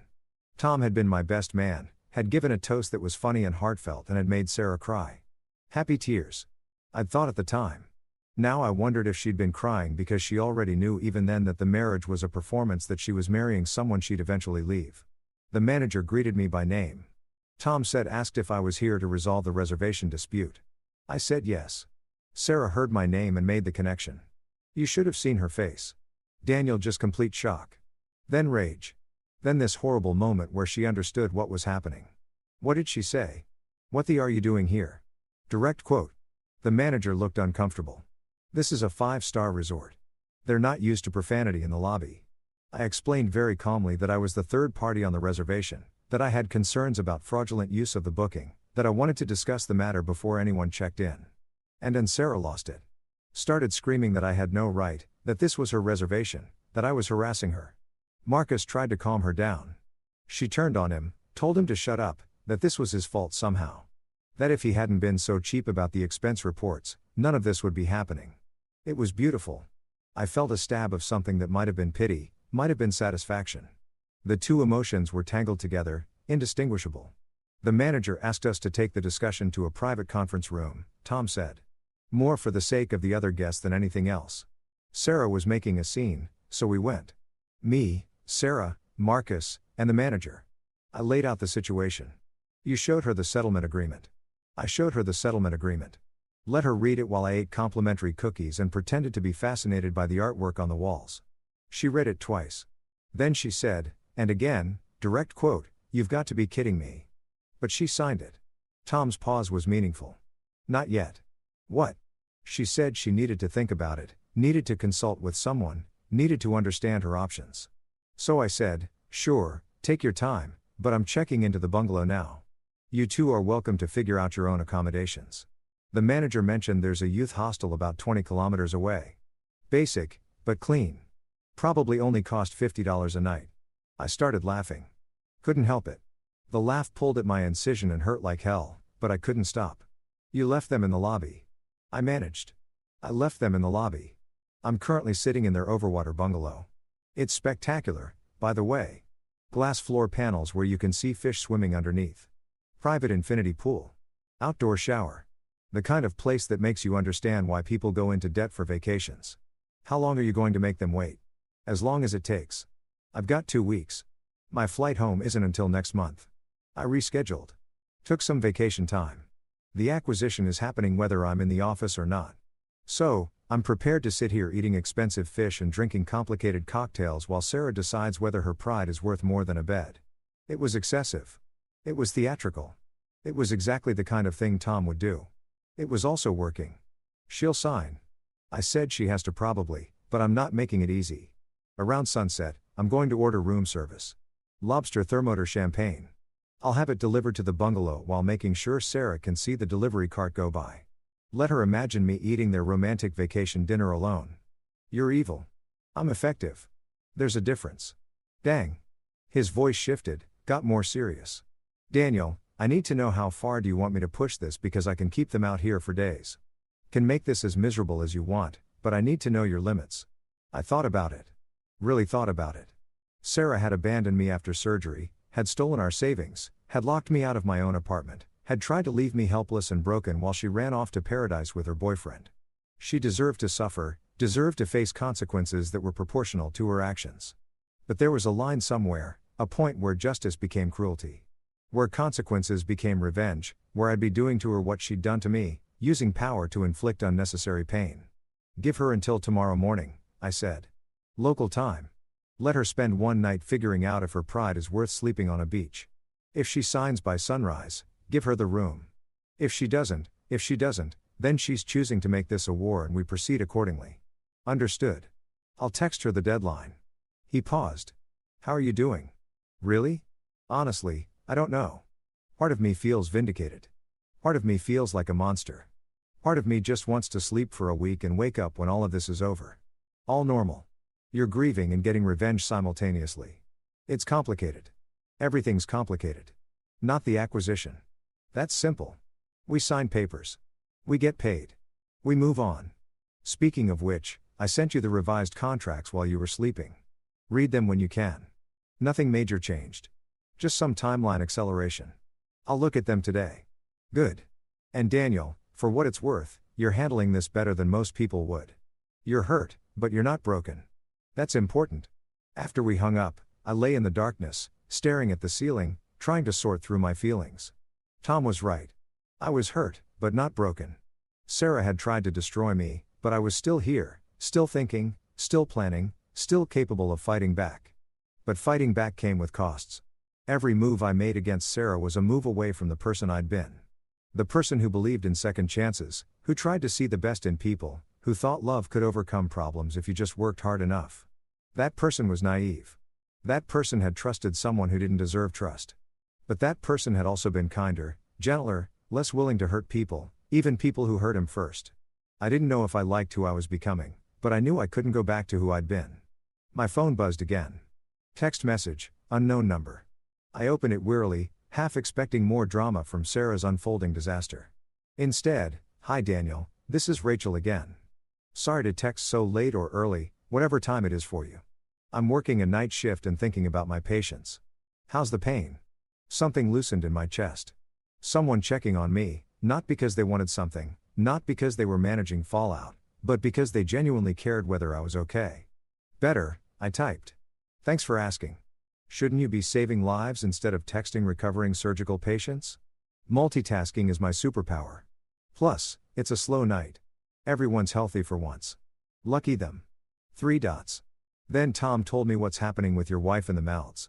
I know I should probably tell you to take the high road and be the bigger person and all that therapeutic, but honestly, I hope she suffers. I smiled at the phone. That makes 2 of us. Good. She abandoned you after surgery. That's not just cruel, it's dangerous. You could have developed complications. Could have had an infection, a wound dehiscence, a dozen things that would have been life-threatening without proper care. She gambled with your life to make a point. I hadn't thought of it that way. Had been so focused on the emotional betrayal that I'd minimized the physical risk. But Rachel was right. I'd been 3 days post-surgery, still vulnerable to infection, to complications, to any number of medical emergencies that would have been catastrophic in a remote cabin with no phone and no transportation. Sarah had known that. The doctor had explained it explicitly, and Sarah had left me there anyway. You're right, I typed. I could have died. You could have. The fact that you didn't is luck, not her mercy. Don't forget that when you start feeling guilty about fighting back. How did you know I was feeling guilty? Because you seem like a decent person. Decent people feel guilty when they hurt others, even others who deserve it. But guilt is just fear wearing a moral costume. Don't let it make you weak. I stared at that message for a long time. Are you always this insightful at 3 in the morning? Night shifts either make you philosophical or crazy. I choose philosophical. Thank you for checking on me, for saying what I needed to hear. Anytime. Seriously, I mean it. You have my number. Use it if you need to. The conversation ended there, but I kept looking at my phone, rereading her messages, feeling something shift in my chest. Not attraction, not yet, anyway. I was too raw for that. Too tangled up in the wreckage of my marriage to think about anything else but recognition. Maybe the sense that there were people in the world who saw clearly, who didn't sugarcoat reality, who understood that sometimes kindness meant being honest instead of nice. I got out of bed carefully, made my way to the kitchen. Tom had stocked the fridge with the kind of food that required actual cooking. Fresh vegetables, good cheese, bread from the bakery downtown. I made myself a sandwich. Ate it standing at the window looking out over the city. Lights everywhere. Thousands of them. Millions. Each one representing someone with their own complications, their own betrayals, their own moments of having to decide whether to fight back or let go. How many of them were lying awake right now wrestling with the same questions? How many had chosen revenge and regretted it? How many had chosen forgiveness and regretted that? My phone buzzed. Tom again. She's asking questions. Wants to know if the settlement is negotiable. It's not. I type back. That's what I told her. She's asking what happens if she refuses to sign. Then we proceed with the divorce. Sue for the money. Pursue every legal remedy available. Make it as expensive and miserable as possible. I'll relay that message. Might soften the language a bit. Don't let her understand exactly what she's choosing. 3 dots appeared, disappeared, appeared again. You sure? This is scorched earth territory. Was I sure? Was I ready to commit to that level of warfare? I thought about the cabin, about waking up alone in pain, abandoned, about the keys on the floor, about Sarah's laughter as she drove away, about the fact that she'd been willing to risk my life to make her escape clean. I'm sure, I typed. Okay, your call. I'll update you in a few hours. I finished my sandwich, took my medication, went back to bed, and lay in the darkness, listening to the city outside, waiting for dawn. Somewhere in the Maldives, Sarah was making a choice. Sign the agreement and admit defeat or refuse and face a war she couldn't win. Either way, she was learning the same lesson I'd learned in that cabin. Actions have consequences. Betrayal has costs. And some people, when you try to break them, become something harder instead. I closed my eyes and waited for morning, for news from paradise, for the next chapter in a story that was no longer about love or marriage or trying to save something that was already dead. This was about something simpler now. Survival, justice, and the cold, clear satisfaction of watching someone who tried to destroy you realize they'd miscalculated. Sleep came slowly, but it came. And when it did, I dreamed of fire and snow and keys falling into deep water where no one could reach them. The call came at 7 in the morning. I was already awake, had been for an hour, lying in bed and running through scenarios, trying to predict Sarah's next move, trying to prepare for every possible outcome. The incision hurt less this morning. Either the healing was accelerating or I was getting used to the pain. Hard to tell the difference. Tom's name on the screen. I answered before the first ring finished. She signed 2 words, simple, definitive. The end of something. I sat up, ignoring the pull in my abdomen. When 20 minutes ago, she held out until sunrise like you predicted. Spent the night on a beach chair by the pool. Marcus tried to find them a hotel room. Turns out everything within reasonable distance is booked solid. Peak season. The youth hostel I mentioned full. They would have had to drive almost 50 kilometers to find anything available. So she had no choice. She had a choice. She chose comfort over pride, which to be fair is what most people would choose. Tom's voice carried satisfaction, but also something else. Weariness maybe, or the particular exhaustion that comes from watching someone destroy themselves. She cried while she signed it. Marcus sat next to her looking like he wanted to be anywhere else on earth. I tried to imagine it. Sarah, exhausted and humiliated, putting her signature on a document that acknowledged her theft, her betrayal, her complete miscalculation of who she was dealing with. Marcus watching his romantic escape turn into a legal nightmare. Did she say anything? Oh, she said plenty. Called me every name you can imagine. Said you were a controlling bastard. That you'd always been obsessed with money, that you were doing this out of spite because you couldn't handle being left. The manager looked uncomfortable. This is a luxury resort. They're not used to guests screaming about divorce settlements in the lobby at dawn. But she signed. She signed. I have the document witnessed by the hotel manager and notarized. Turns out the resort keeps a notary on staff for exactly these kinds of situations. Rich people and their legal dramas. The agreement is binding. I felt something release in my chest. Not happiness exactly, more like the absence of tension. The way a muscle relaxes after being clenched for too long. $48,000, I said. Within 30 days. Within 30 days.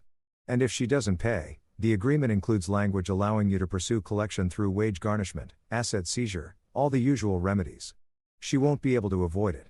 In the apartment, she has 7 days to vacate, has to return your possessions undamaged or pay fair market value for replacements. The agreement is very specific. I spent 2 hours last night making sure every loophole was closed. 2 hours. While I'd been sleeping in his guest room, Tom had been working, protecting me, ensuring that Sarah couldn't wriggle out of consequences through technicalities or creative interpretation. Thank you, I said. The words felt inadequate. You do the same for me. You have done the same for me. Remember when Jennifer tried to claim she was owed half the company despite never being an employee or investor? You spent weeks building the documentation that killed her case. I remembered Tom's ex-girlfriend, who decided after they broke up that living with him for 2 years entitled her to equity in our business. We'd fought that claim together, had won, had learned that sometimes relationships end with lawyers instead of closure. I should have learned the lesson then. Should have protected myself better. So, what happens now? I asked. Now I give them the room. Let them have what's left of their vacation. They paid for 2 weeks. They've got 13 days left. I'm flying home tomorrow. Got what I came for. The signed agreement. The signed agreement. And the satisfaction of watching Sarah realize she's not as smart as she thinks she is. He paused. There's something else. Something she said while she was signing. What? She said you'd change. That the person she married would never have done something like this. That you used to be kind and now you're cruel. The words hit harder than they should have. I'd been thinking the same thing, wondering if fighting back had transformed me into something I didn't recognize. What did you say? I asked. I told her she was right. That you had changed. That people change when someone tries to destroy them. That kindness only works when it's reciprocated. And she stopped reciprocating months ago. Tom's voice hardened. I told her that she created this version of you. That if she wanted kind Daniel, she should have treated kind Daniel with basic human decency. I closed my eyes, felt the truth of it settle in my bones. Sarah had changed me. Had taken someone who trusted easily and taught him suspicion. Had taken someone who believed in second chances and taught him about consequences. Had taken someone who thought love was enough and taught him that love without respect is just a pretty word for exploitation. You still there? Tom asked. Yeah, just thinking. Well, think about this. We have the acquisition call in 2 hours. Conference with the buyers. Final contract review, timeline confirmation. You need to be sharp. Can you do that? Could I? Could I switch from thinking about my destroyed marriage to thinking about selling in the company Tom and I had built together? Could I compartmentalize that completely? I'd have to. The acquisition was the foundation. Everything else was built on. The money that would let me rebuild my life. The proof that all those years of 60-hour weeks had been worth something. I can do it, I said. Good. I'll be on the call from here. Turns out the resort has excellent Wi-Fi. One of us should probably wear pants, though. I'll let you handle that. He hung up. I sat on the edge of the bed, feeling the morning light come through the windows, feeling the weight of everything that had happened and everything that was still to come. Sarah had signed. The money would be returned. The apartment would be vacated. The divorce would proceed on my terms. I'd won. So, why didn't it feel like victory? I forced myself to stand, to shower, and to dress in actual clothes instead of the pajamas I've been living in. The act of putting on pants, a shirt, of looking like a functional human being helped. Costume is armor. Fake it until you make it. My phone buzzed with an email notification. The acquisition contract revised and ready for review. I made coffee. Real coffee using Tom's expensive machine that probably cost more than my first car and settled at the kitchen table with my laptop. The contract was dense pages of legal language, terms and conditions, representations and warranties, but the core of it was simple. The acquiring company would purchase our business for $4.6 million. Tom and I each own 50%. After taxes and fees, I'd clear just over $2 million. $2 million. The number still didn't feel real. For years, Tom and I had been scraping by, reinvesting every profit back into the company, paying ourselves barely enough to survive. We'd believed in what we were building, but belief doesn't pay rent. And then 18 months ago, everything had shifted. We'd landed a contract with a major tech company. Then another. Word of mouth in our industry, a small specialized field where reputation meant everything. Suddenly, we had more work than we could handle. We're hiring employees, we're turning down clients because we didn't have capacity. The acquiring company had approached us 3 months ago, had seen what we were building and wanted to absorb it into their larger operation. Had offered numbers that made my head spin. Sarah had known about the initial approach. I'd told her we were in talks, that something big might be happening. She'd seemed interested, had asked questions, had suggested we might finally be able to buy that house we'd been saving for, but I hadn't told her the numbers, hadn't mentioned that something big meant life-changing money, had kept it vague, partially for superstition, didn't want to jinx it, and partially because I'd already started to suspect that Sarah's interest in our future was negotiable. Good instinct. As it turned out, if Sarah had known about the $2 million, she never would have settled for stealing $48,000. She would have waited, would have filed for divorce after the acquisition closed, would have fought for half of everything in the settlement. But she didn't know. And now, thanks to the agreement she'd signed this morning in a Maldives' hotel lobby, she'd waived any claim to business assets, including the pending sale. She'd traded $2 million for one night in a luxury resort. The irony was almost poetic.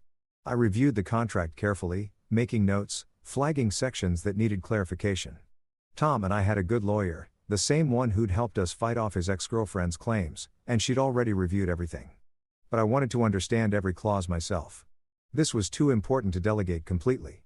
At 9 o'clock, my laptop chimed with the video conference invitation. I joined the call. Faces appeared on screen. The acquisition team, 3 executives from the buying company, their lawyer, their CFO.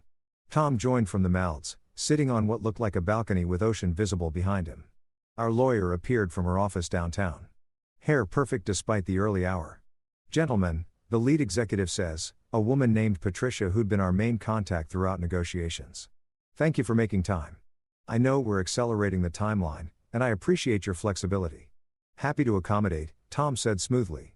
"Daniel and I have reviewed the revised contracts. Everything looks good from our end." "Excellent. Then let's walk through the key changes." For the next 90 minutes, we discussed terms. Clarified language, negotiated minor points. I forced myself to focus, to be present, to think about equity structures and earnout provisions instead of Sarah crying while signing away her claim to this exact money. It felt surreal sitting in Tom's apartment 3 days after emergency surgery, discussing millions of dollars while my marriage disintegrated thousands of miles away. But I did it. Participated, asked intelligent questions, made decisions. Compartmentalization, the skill every successful person needs.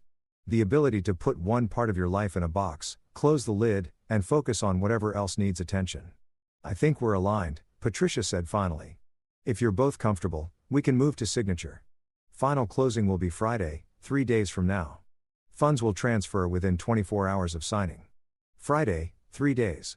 I looked at Tom through the video screen. He looked at me. We've been partners for 7 years. Had started this company in his apartment with a laptop and a dream and no idea if it would work. Had survived lean years, difficult clients, the endless grind of building something from nothing. Now we were ending it, selling it, moving on. Tom raised his eyebrows. "A question?" I nodded. "We're in." Tom said, "Let's do this." Our lawyer shared her screen, displayed the signature page. We each signed digitally, my name appearing in black pixels on a white background, making it official. $4.6 million, changing hands, changing lives. The call ended. Everyone disconnected. I sat at the kitchen table staring at my laptop screen, feeling the magnitude of what had just happened, trying to process through my exhausted brain. My phone rang. Tom, calling back immediately. "We did it," he said. His voice was strange, thick with emotion. "We did it. 7 years all leading to this." "Yeah. Daniel, are you okay? Really okay?" Was I? I'd just signed documents that would make me wealthy. Should be celebrating. Should be excited. Instead, I felt hollow, tired, like I'd run a marathon and someone had forgotten to put a finish line at the end. "I don't know," I admitted. "Everything's happening so fast. The surgery, Sarah, the acquisition, it's too much. My brain can't keep up." "That's normal. You're in survival mode. Once things settle, once the immediate crisis is over, then you'll process. Then you'll feel it." "Feel what?" "Everything. The grief, the anger, the relief, the excitement about the money. Right now, you're just trying to get through each day. That's fine. That's healthy. Just don't forget to actually feel things once you can afford to." After we hung up, I sat in silence, letting Tom's words sink in. He was right. I'd been in crisis mode since the moment Sarah drove away from the cabin. Had been making decisions, taking action, fighting back, but not really feeling any of it. Emotions were dangerous when you needed to think clearly. So, I'd put them away. Promised myself I'd deal with them later. Later was coming. Whether I was ready or not. My phone buzzed. Text message from Rachel. Saw your calendar reminder about the acquisition call. How'd it go? I blinked at the phone. Calendar reminder. Then I remembered Tom had set up my new phone with all my old data, including calendar events, including the acquisition meeting that had been scheduled for weeks. It went well. We're signing Friday. Congratulations. That's huge. Thanks. Doesn't quite feel real yet. Give it time. Big life changes never feel real immediately. Your brain needs time to adjust to the new reality. You sound like a therapist. Nursing school includes a lot of psychology. We're trained to recognize trauma and help people cope. Speaking of which, have you eaten today? I looked at my empty coffee cup. Realized I'd had coffee and nothing else. Not yet. Eat something. Protein if possible. Your body needs fuel to heal. Yes, ma'am. Don't. Yes, ma'am. Me. I'm serious. You're recovering from surgery and dealing with major stress. Nutrition matters. Also, how's the pain level? Manageable. That's not a number. On a scale of 1 to 10, 4, maybe 5. That's acceptable for day 4 post-op. But if it gets above 6 or if you notice any redness, swelling, or fever, you need to see a doctor immediately. I promise. Good. Now, go eat something. I smiled at my phone despite everything. Rachel's bossiness was oddly comforting. Someone caring about mundane things like whether I'd eaten, whether I was taking care of myself. Someone who wasn't asking me to make decisions or sign documents or figure out legal strategies. Just someone telling me to eat lunch. I made myself a proper meal. Eggs, toast, the kind of breakfast my mother used to make when I was sick as a kid. Comfort food, simple and satisfying. While I ate, I thought about the math. $48,000 coming back from Sarah within 30 days. $2 million coming from the acquisition within a week. I'd gone from having nothing, less than nothing, negative $48,000 to having more money than I'd ever imagined. Money didn't fix everything. Didn't heal the betrayal. Didn't undo the year of slow deterioration that had led to Sarah's final abandonment. But money was options. Money was freedom. Money was the ability to rebuild on my own terms. Sarah would get $48,000 back to me, probably resentfully, probably while complaining to Marcus about how unfair it all was.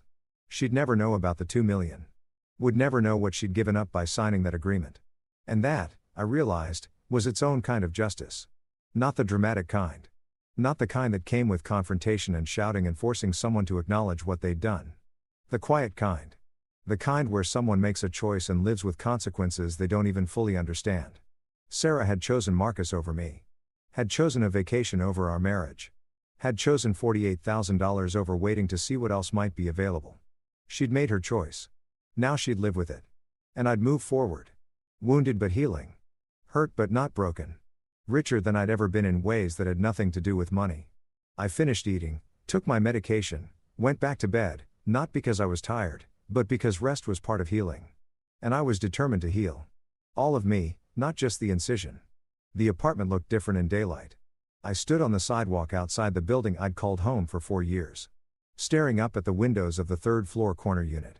Our unit, except it wasn't our anymore. According to the settlement agreement Sarah had signed, she had 7 days to vacate. This was day 5. Tom stood beside me, hands in his pockets, studying the building with the same analytical expression he used when evaluating code. "You don't have to do this," he said. "I can go in, get your stuff, you can wait in the car. I need to see it." "Why? Why put yourself through that?" I didn't have a good answer. Just knew that I needed to witness this final dismantling. Needed to see the physical evidence of the marriage ending. Needed to stand in the space where Sarah and I had pretended to be happy and acknowledge that the pretendings is over. The building manager met us in the lobby. A tired-looking woman named Mrs. Chen, who'd always been kind to me, who'd once brought me soup when I had the flu, who'd clearly been briefed on the situation and looked uncomfortable about the whole thing. "I'm sorry about this, Daniel," she said, handing me a new set of keys. "Sarah explained that you'd been locked out by mistake. I didn't realize. I should have asked more questions. It's not your fault. Still, if I'd known you were recovering from surgery, that you had nowhere to go." She shook her head. "Anyway, she's not here right now. Left this morning with some suitcases. Said she'd be back later to get the rest." We rode the elevator in silence. The hallway looked the same. Beige carpet, neutral walls, the kind of generic luxury that suggested success without personality. I'd walked this hallway hundreds of times, coming home from work, leaving for work, taking out trash, living a life that had felt real at the time, but now seemed like a performance I hadn't realized I was giving. The new key turned smoothly in the new lock. The door opened. The apartment was a crime scene. Not literally, no blood, no violence, nothing that would bring police, but a crime had been committed here. The crime of erasure, the systematic removal of every trace that had ever existed in this space. The living room furniture was still there. Couch, coffee table, TV, but my chair was gone. The leather recliner I'd bought after my first big client payment. The one I'd sit in to read or think or just decompress after difficult days. Gone. The walls were empty, photographs removed, leaving behind lighter squares on the paint where frames had hung. Pictures of us on vacation, at weddings, at dinners with friends. Our life together, documented and then erased. I walked through the space slowly, cataloging the absence.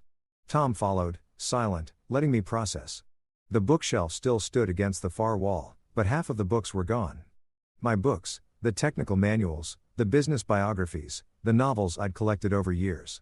I ran my finger along the empty space where they'd been, feeling the dust that had accumulated behind them. She took your books, Tom said quietly. She never even read them. Used to complain about how much space they took up. She's not keeping them. She's denying them to you. There's a difference. The kitchen was worse. My coffee maker, gone. The cast iron skillet I'd inherited from my father, gone. The knife set we'd received as a wedding present, gone. Even the magnets on the refrigerator, stupid tourist magnets from places we'd visited together, all removed. I opened the refrigerator, empty except for condiments. Opened the freezer. Nothing. She cleaned out the food, I said. Probably didn't want it to spoil while she was in the Malds. Threw it all away rather than leave it for you. The bedroom was the worst. The bed was still there. California king, expensive mattress, the kind of bed that suggested prosperity. But my nightstand was gone. The lamp I used for reading gone. The closet stood open and half of it was empty. My clothes removed, but not carefully. Hangers scattered on the floor. A few items left behind, trampled, obviously discarded as not worth taking. I picked up a shirt from the floor. Oxford cloth, blue, one of my favorites. There was a footprint on it. Someone had literally stepped on it. Jesus, Tom breathed. The bathroom was similarly violated. My shaving kit gone. My toothbrush obviously gone, but the holder it had sat in was also gone. The shower contained only Sarah's products. My shampoo, my soap, all of it removed. Even the medicine cabinet was cleaned out. My prescription bottles, my vitamins, my basic first aid supplies, all gone. I stood in the bathroom doorway, looking at the space where my things had been, feeling something crack in my chest. This was what hate looked like. Not anger, not disappointment. Hate. The systematic removal of someone from their own life. The willful destruction of evidence that they'd ever existed here. She could have packed your stuff carefully, Tom said from behind me. Could have put it in storage neatly. Instead, she made it clear exactly what she thinks of me. My phone rang. I pulled it out, saw Sarah's name, felt my jaw tighten. Don't answer it, Tom said. I answered it. What? I know you're in the apartment. Sarah's voice was sharp, brittle. Mrs. Chen texted me. You had no right to go in there without telling me. I have every right. It's my apartment, too. And according to the settlement you signed, you have 2 days left to be out completely. I'm working on it. Moving takes time. Destroying someone's belongings takes time. You mean silence on the other end. Then I didn't destroy anything. My shirt has a footprint on it, Sarah. My books are gone. My coffee maker, my kitchen stuff, half my clothes, all gone. You didn't pack them for me. You threw them away. I took what was mine, what I'd contributed to the household. You took my father's skillet, the one he left me when he med. How exactly did you contribute that to the household? More silence. Longer this time. Fine. Her voice had shifted. Got colder. You want your precious belongings? They're in the storage unit. The one I mentioned. Most of them. Anyway, some things I don't know where they are. You threw them away. I don't have to explain myself to you. We're getting divorced. This is what happens. People separate their lives. People separate their lives with basic human decency. They don't vandalize each other's possessions. Vandalize? You want to talk about vandalism? You ruined my vacation, Daniel. You humiliated me in front of Marcus. You made me sleep on a beach because you wanted to feel powerful. I made you face consequences for stealing from me. I didn't steal $48,000 from a joint account taken without discussion or permission while I was recovering from surgery. That's theft. The only reason you're not facing criminal charges is because I'm showing you more mercy than you showed me. Mercy? She laughed. It was an ugly sound. You call what you did mercy? You hunted me down. Tracked me to another country. Trapped me there like some kind of psychopath. I protected my assets from someone who'd proven herself willing to steal them. God, listen to yourself. My assets, like that's all that matters. Like money is the only thing worth caring about.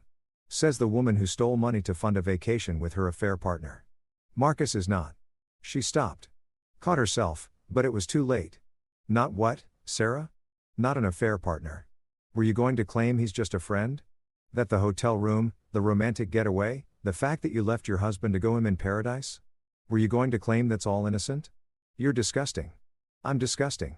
I'm not the one who abandoned someone after surgery. I'm not the one who stole money.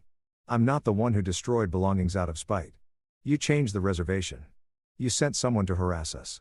You made me sign that ridiculous agreement under duress. Duress? You had a choice. Sign it or find your own accommodations. That's called consequences, not duress. I want a lawyer to look at that agreement. I think it's not enforceable. Something cold settled in my stomach. Try it. Please get a lawyer. Let them explain to you how badly you'll lose if you try to fight this. You signed willingly. It was witnessed and notarized. You had the option to refuse. You chose comfort over fighting. That's on you. Everything is always on me, isn't it? Nothing is ever your fault. You work too much. That's my fault for being demanding. You didn't pay attention to me. That's my fault for being needy. I fell out of love with you. That's my fault for being ungrateful. You didn't fall out of love, Sarah. You planned an escape. There's a difference. People who fall out of love have conversations. They try therapy. They make difficult decisions together. You made decisions alone and then executed them in the cruelest way possible. I did what I had to do to get free of you. No, you did what you wanted to do because you thought I was helpless. Thought I wouldn't fight back. You're right about one thing, she said, and her voice had gone quiet. Dangerous. I did underestimate you. I thought you were a decent person. Turns out you're just as bad as everyone else. Worse, maybe because you pretend to be good while doing terrible things. I'm protecting myself from you. That's not terrible. That's survival. Call it whatever helps you sleep at night. But we both know the truth. You're punishing me not because I stole money. Not because I cheated. You're punishing me because I didn't love you enough. Because I chose someone else. Your ego can't handle that. The words hit like a physical blow. Maybe because there was a grain of truth in them. Maybe because I wasn't entirely sure of my own motivations anymore. Was I pursuing justice or revenge? Was I protecting myself or hurting Sarah because she'd hurt me first? 2 days, I said, keeping my voice level. You have 2 days to be out completely. After that, I'm changing the locks again. Anything you leave behind becomes mine. I'll be out. I don't want to spend another second in a space that smells like you. She hung up. I stood in the bedroom, phone in hand, feeling my heart race, feeling anger and hurt and confusion all tangled together in my chest. Tom touched my shoulder. You okay? No. Fair. That was brutal. She's right, isn't she? Part of what she said. I am punishing her. So what? She tried to destroy you. Punishment is appropriate. But where's the line? When does justice become revenge? When do I stop being the victim and become the villain? Tom was quiet for a moment. Then I don't think there's a clear line. I think there's a gray area where both things are true simultaneously. You can be justified in your actions and still be causing someone pain. Those aren't mutually exclusive. That doesn't help. It's not supposed to help. It's supposed to be honest. He moved to the window, looked out at the city. Sarah made choices. Those choices have consequences. You're enforcing those consequences. That's not villain. That's the basic operating system of adult life. Actions, outcomes, responsibility. She said I changed. That I'm not the person she married. You did change. People change when they're betrayed, when they have to fight for survival, when they learn that the person they trusted is actually their enemy. He turned back to me. You want to know what I think? I think the person Sarah married was too trusting, too willing to assume the best in people.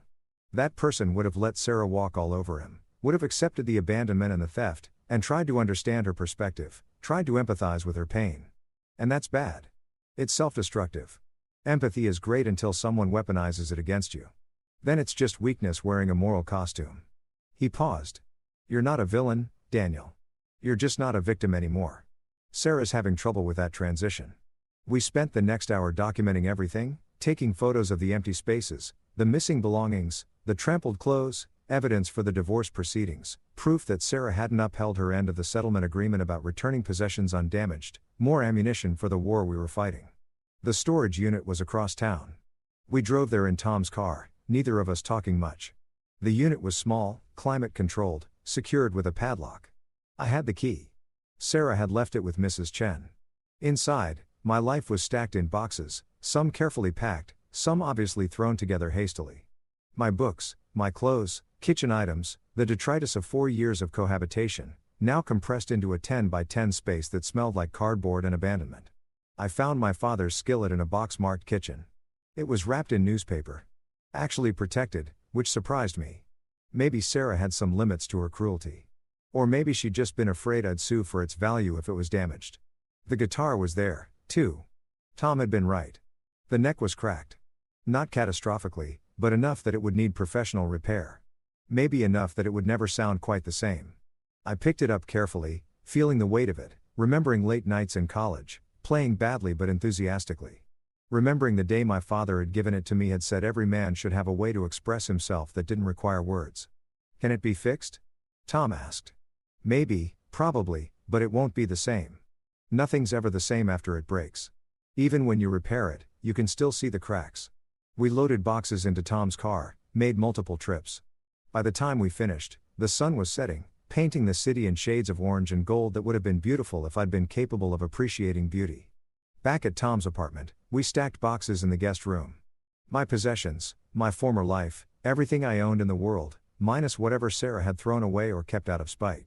I sat on the bed surrounded by boxes, feeling the full weight of everything that had happened, settle onto my shoulders.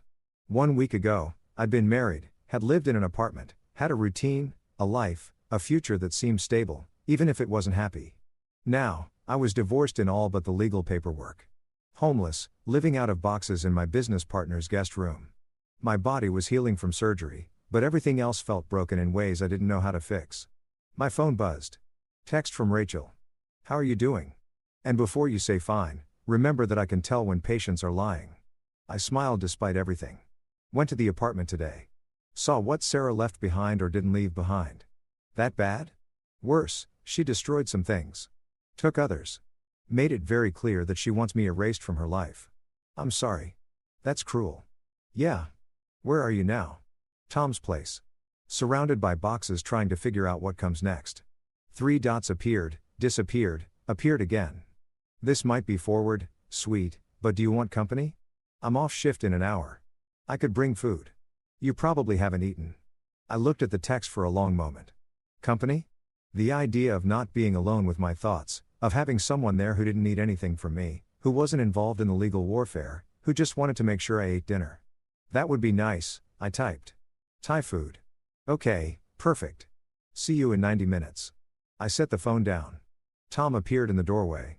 I'm ordering pizza, he said. You want? He saw my expression. What? Rachel's coming over. Bringing food. Tom's eyebrows rose. The nurse from the helicopter? Yeah. Aha. He smiled. Good. You could use a friend who isn't me. It's not like that. She's just checking on a patient. Sure.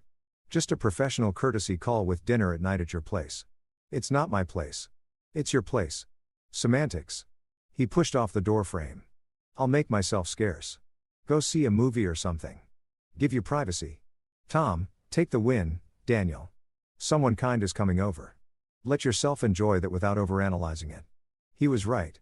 I was too tired to argue. 90 minutes later, Rachel arrived with bags of Thai food and a smile that made something in my chest unclench. We ate. We talked. We didn't discuss Sarah or divorce or consequences. We talked about nothing important. And everything important simultaneously. And for the first time in weeks, I felt like maybe I'd survive this after all. The acquisition closed on a Friday morning. I sat at Tom's kitchen table with my laptop, watching numbers appear in my bank account that didn't feel real. $2,147,000 after taxes, fees, legal costs, money that represented 7 years of work, of sacrifice, of building something from nothing, money that Sarah would never touch. Tom sat across from me, staring at his own screen, his expression caught between disbelief and satisfaction. We did it, he said for the third time in 10 minutes. We did it. I keep refreshing to make sure it's still there, like it might disappear if I look away. I understood the impulse. The number was too large to feel concrete, too abstract to trigger the emotional response it probably deserved. I was a millionaire. Past tense poor, present tense wealthy. But I felt exactly the same as I had an hour ago. Except I didn't. Something had shifted. Some fundamental anxiety about survival, about security, about whether I'd be okay. That anxiety had dissolved. Not completely, but enough to breathe differently. My phone rang. Our lawyer. Congratulations, she said. Her voice carried the warmth of someone who just earned a very large fee. The transfer is complete. The company is officially sold. You're both free to move on to whatever comes next. Thank you for everything. My pleasure. And Daniel, one more thing. I received a letter this morning from Sarah's attorney. My stomach tightened. What kind of letter? They're contesting the settlement agreement, claiming it was signed under duress. They want it nullified. I closed my eyes. Of course. Of course Sarah couldn't just accept defeat. Had to fight. Had to try one more angle. Can they do that? I asked. They can try. They won't win. The agreement was properly executed. Sarah had legal capacity. She wasn't threatened. She was offered a choice and made one. But they can file motions, drag things out, make noise. How long? Depends on the judge. Could be a few weeks, could be a few months. Either way, I'm confident we'll prevail. The evidence is on our side. After we hung up, I sat staring at my laptop screen. At the number in my account that should have felt like victory but now felt complicated by Sarah's refusal to accept consequences. Tom watched me. She's fighting the settlement. Her lawyer is same thing. It won't work. You know that, right? She signed. It's done. Doesn't matter if it works. Matters that she's trying, that she can't just let this end. Has to keep fighting. Keep making it harder. I stopped. Took a breath. I'm tired, Tom. I'm so tired of this. I know. I just want it to be over. Want to move on. Start building something new instead of fighting over the wreckage of something dead. Tom stood, moved to the coffee maker, started brewing a fresh pot. The mechanical sounds were soothing, familiar, normal. You want my advice? He asked. Always. Stop fighting. Let the lawyers handle it. You've done your part. You've protected yourself. Enforced consequences. Made sure Sarah doesn't profit from what she did. Now, step back. Let the legal system grind through its process. Use your energy for something better. Like what? Like finding a place to live. Like figuring out what you want your life to look like now that you have resources. Like maybe spending time with a certain nurse who's texted you every day this week. I felt my face warm. It's not like that.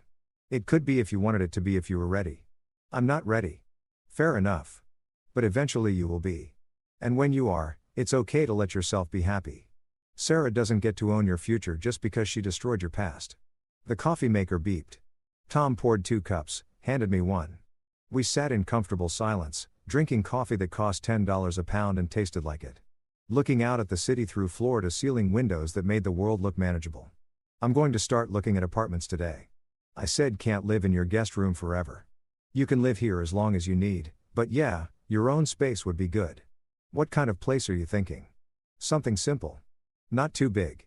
Maybe a view. Definitely parking. I need to buy a car since Sarah still has mine. Sue her for it. I will. Adding it to the list of things my lawyer is handling. My phone buzzed. Text from Rachel. How'd the signing go? Done. Official. Weird. Weird how? Like winning the lottery, but feeling too numb to celebrate. That's normal. Big life changes take time to process. Want to talk about it? I'm off tonight. Could meet for coffee. I looked at the message, thought about Rachel's easy smile, her directness, the way she seemed to see through my defenses without making me feel exposed. Tom was watching me over his coffee cup. Raised his eyebrows meaningfully. Coffee sounds good, I typed. Where and when? That place on 5th. The one with the good pastries. 6 o'clock. See you there. Tom grinned. Not like that, huh? It's coffee. Friends have coffee. Friends who text every day and meet for coffee are usually called something else. I just got out of a marriage, Tom. A bad one. I'm not ready for anything else. I didn't say you were ready for a relationship. I said you were ready for coffee. Those are different things. Let yourself have coffee without worrying about what it means. He was right. As usual, I was overthinking, making everything complicated when maybe some things could just be simple. I spent the afternoon looking at apartment listings online. The budget was different now. Wasn't limited to what I could afford on a modest salary. Could look at places I'd only dreamed about before. Penthouses with terraces, lofts in converted buildings, modern high-rises with amenities that sounded like resort features, pools, gyms, rooftop gardens, concierge services. But the fancy places didn't appeal. They felt like someone else's dream, like I'd be performing wealth instead of living comfortably. I found myself drawn to smaller places, one-bedroom apartments in quiet neighborhoods, buildings with character instead of luxury. Places where I could imagine actually living instead of staging for some imaginary audience. One listing caught my attention. Third floor walk-up in an older building. Hardwood floors, exposed brick, big windows facing east. Kitchen was small but functional. Bathroom had been updated. The bedroom was cozy without being cramped. The listing mentioned a balcony, just big enough for a chair and a small table. The photo showed it overlooking a tree-lined street, quiet and residential. I could imagine sitting there with coffee in the morning, reading, thinking, watching the neighborhood wake up. I called the leasing office, made an appointment to see it tomorrow, and at 5:30, I showered, changed into clean clothes, checked my incision, healing well, barely tender anymore. 10 days post-surgery, I'd survived the immediate danger. Now I just had to survive everything else. The coffee shop was a 10-minute walk from Tom's place. I arrived early, ordered a black coffee, found a table by the window, watched people pass by on the sidewalk. Everyone moving with purpose, going somewhere, doing something, living lives that probably contained their own complications, but looked simple from the outside. Rachel arrived exactly at 6. She was wearing jeans and a sweater, her hair down instead of pulled back, looking younger and softer than she had in her nurse scrubs. "Hey," she said, sliding into the chair across from me. "You look better. Less like a surgical patient, more like a regular human." "Thanks. I think it's a compliment. 2 weeks ago, you looked like you were about to die. Now you just look tired." "I am tired." She ordered a latte from the server who appeared. We sat in silence for a moment, but it wasn't awkward, just quiet. "So," she said, "you're officially rich now. How did you?" Tom mentioned the acquisition was closing today. "Basic math. You own at half the company. Company sold for millions, therefore rich." She smiled. "Don't worry. I'm not going to ask you for money or treat you differently. Just acknowledging the elephant in the room so we can move past it," I laughed. "Couldn't help it. You're very direct. Nursing teaches you that. No time for dancing around difficult topics when someone's bleeding. Better to just say the thing and deal with it." "I appreciate that." Her latte arrived. She added sugar, stirred it slowly. "How are you feeling about everything? And I don't mean physically. I mean the whole situation, Sarah, the divorce, the sudden wealth, all of it." "Honestly, I don't know. It's too much to process. Feels like it's happening to someone else and I'm just watching. Dissociation, common response to trauma. Your brain can't handle everything at once. So, it creates distance. Makes you an observer instead of a participant. Is that bad? Not necessarily. It's protective. Lets you function while your psyche figures out how to integrate what happened. Just don't stay dissociated forever. Eventually, you'll need to actually feel things. Everyone keeps telling me that." Tom said the same thing because it's true. Unfelt emotions don't disappear. They just wait. Get stronger. Come back when you're not expecting them. I sip my coffee. "You sound like you're speaking from experience." Her expression shifted. Got more guarded. "I had a bad breakup a few years ago. Different circumstances than yours, but similar in some ways. He didn't abandon me or steal from me. He just lied about everything. Who he was, what he wanted, whether he loved me. Turned out I'd been dating a fiction." "What did you do?" "Fell apart for about 6 months. Stopped eating. Stopped sleeping. Threw myself into work because work was the only thing that made sense. Patients have real problems. Broken bones, infections, actual life-threatening emergencies. Made my problems feel manageable by comparison. Did it work? Eventually, but I skipped the feeling part. Just went straight from devastated to functional without processing anything in between. Took about a year before it all caught up with me. Had a panic attack in the middle of a shift. Thought I was having a heart attack. Turned out it was just every emotion I'd been avoiding hitting me at once. That sounds terrible. It was, but it was also necessary. Had to feel it to move past it. That's why I'm telling you, don't make my mistake. Don't wait until your body forces you to process. Do it deliberately, slowly, With support. Is that why you're here? Providing support. She met my eyes, held them. I'm here because I like you. Because I think you're handling an impossible situation with more grace than most people could manage. Because I remember what it's like to feel like you're drowning and have someone throw you a rope. She paused. And yeah, maybe because I find you attractive and interesting and I'm curious where this could go, but mostly the first things. I didn't know what to say. Wasn't sure how to respond to that kind of honesty. I'm not ready for anything, I said finally. A relationship, I mean. I'm barely functional. Still legally married. Still fighting with my ex. Still living in someone else's apartment surrounded by boxes. I know I'm not asking for anything. Just offering friendship, coffee, occasional check-ins to make sure you're eating and sleeping and not letting your surgical wound get infected. If it becomes something else later, great. If not, also great. That's simple? That's simple. Life's complicated enough without making the simple things hard. We talked for 2 hours about nothing important about everything.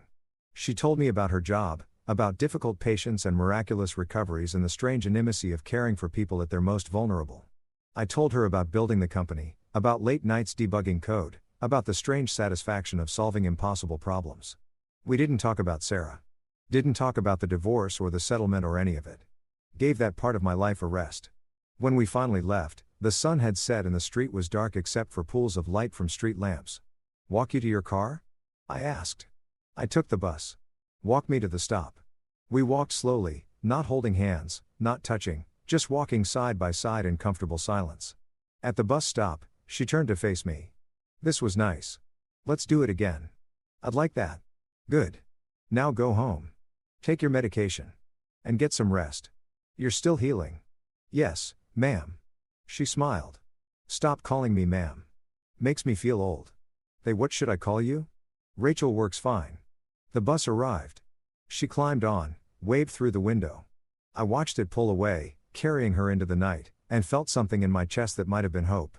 I walked back to Tom's apartment, let myself in quietly. He'd gone out, giving me privacy. Stood in the guest room, surrounded by boxes containing my former life. Tomorrow, I'd look at apartments, start building a new space, a new life. Tomorrow, the legal fight with Sarah would continue. More emotions, more arguments, more energy wasted on someone who didn't deserve it. But tonight, right now, I felt something other than anger or grief or exhaustion. I felt possibility. The marriage was over. The company was sold. The immediate crisis had passed. What came next was unknown, scary, full of potential for more hurt, but also full of potential for something better, for healing, for growth, for becoming someone new, someone stronger, someone who'd survived betrayal and came out the other side not broken, but rebuilt. I took my medication, checked my incision one last time. Pink and healing, barely even sore anymore. Lay down in bed and closed my eyes. Tomorrow would bring its own challenges, its own complications, but I'd face them because that's what you do when someone tries to destroy you and fails. You wake up. You keep moving. You build something new from the rubble. And eventually, when you're ready, you let yourself be happy again. Not yet, but soon. The apartment viewing was scheduled for 10 o'clock in the morning. I arrived 15 minutes early, standing on the sidewalk outside the building, studying it the way you'd study a person you're considering trusting. 3 stories, red brick, probably built in the 1920s, judging by the architectural details. Fire escapes zigzag down the front facade. Trees line the street, their branches still mostly bare, but showing the first hints of spring green. The neighborhood was quiet, residential. A coffee shop on the corner, a small grocery store across the street, a park visible 2 blocks down. The kind of place where people lived lives instead of performing them. Nothing like the apartment Sarah and I had shared. That building had been all glass and steel and status signaling.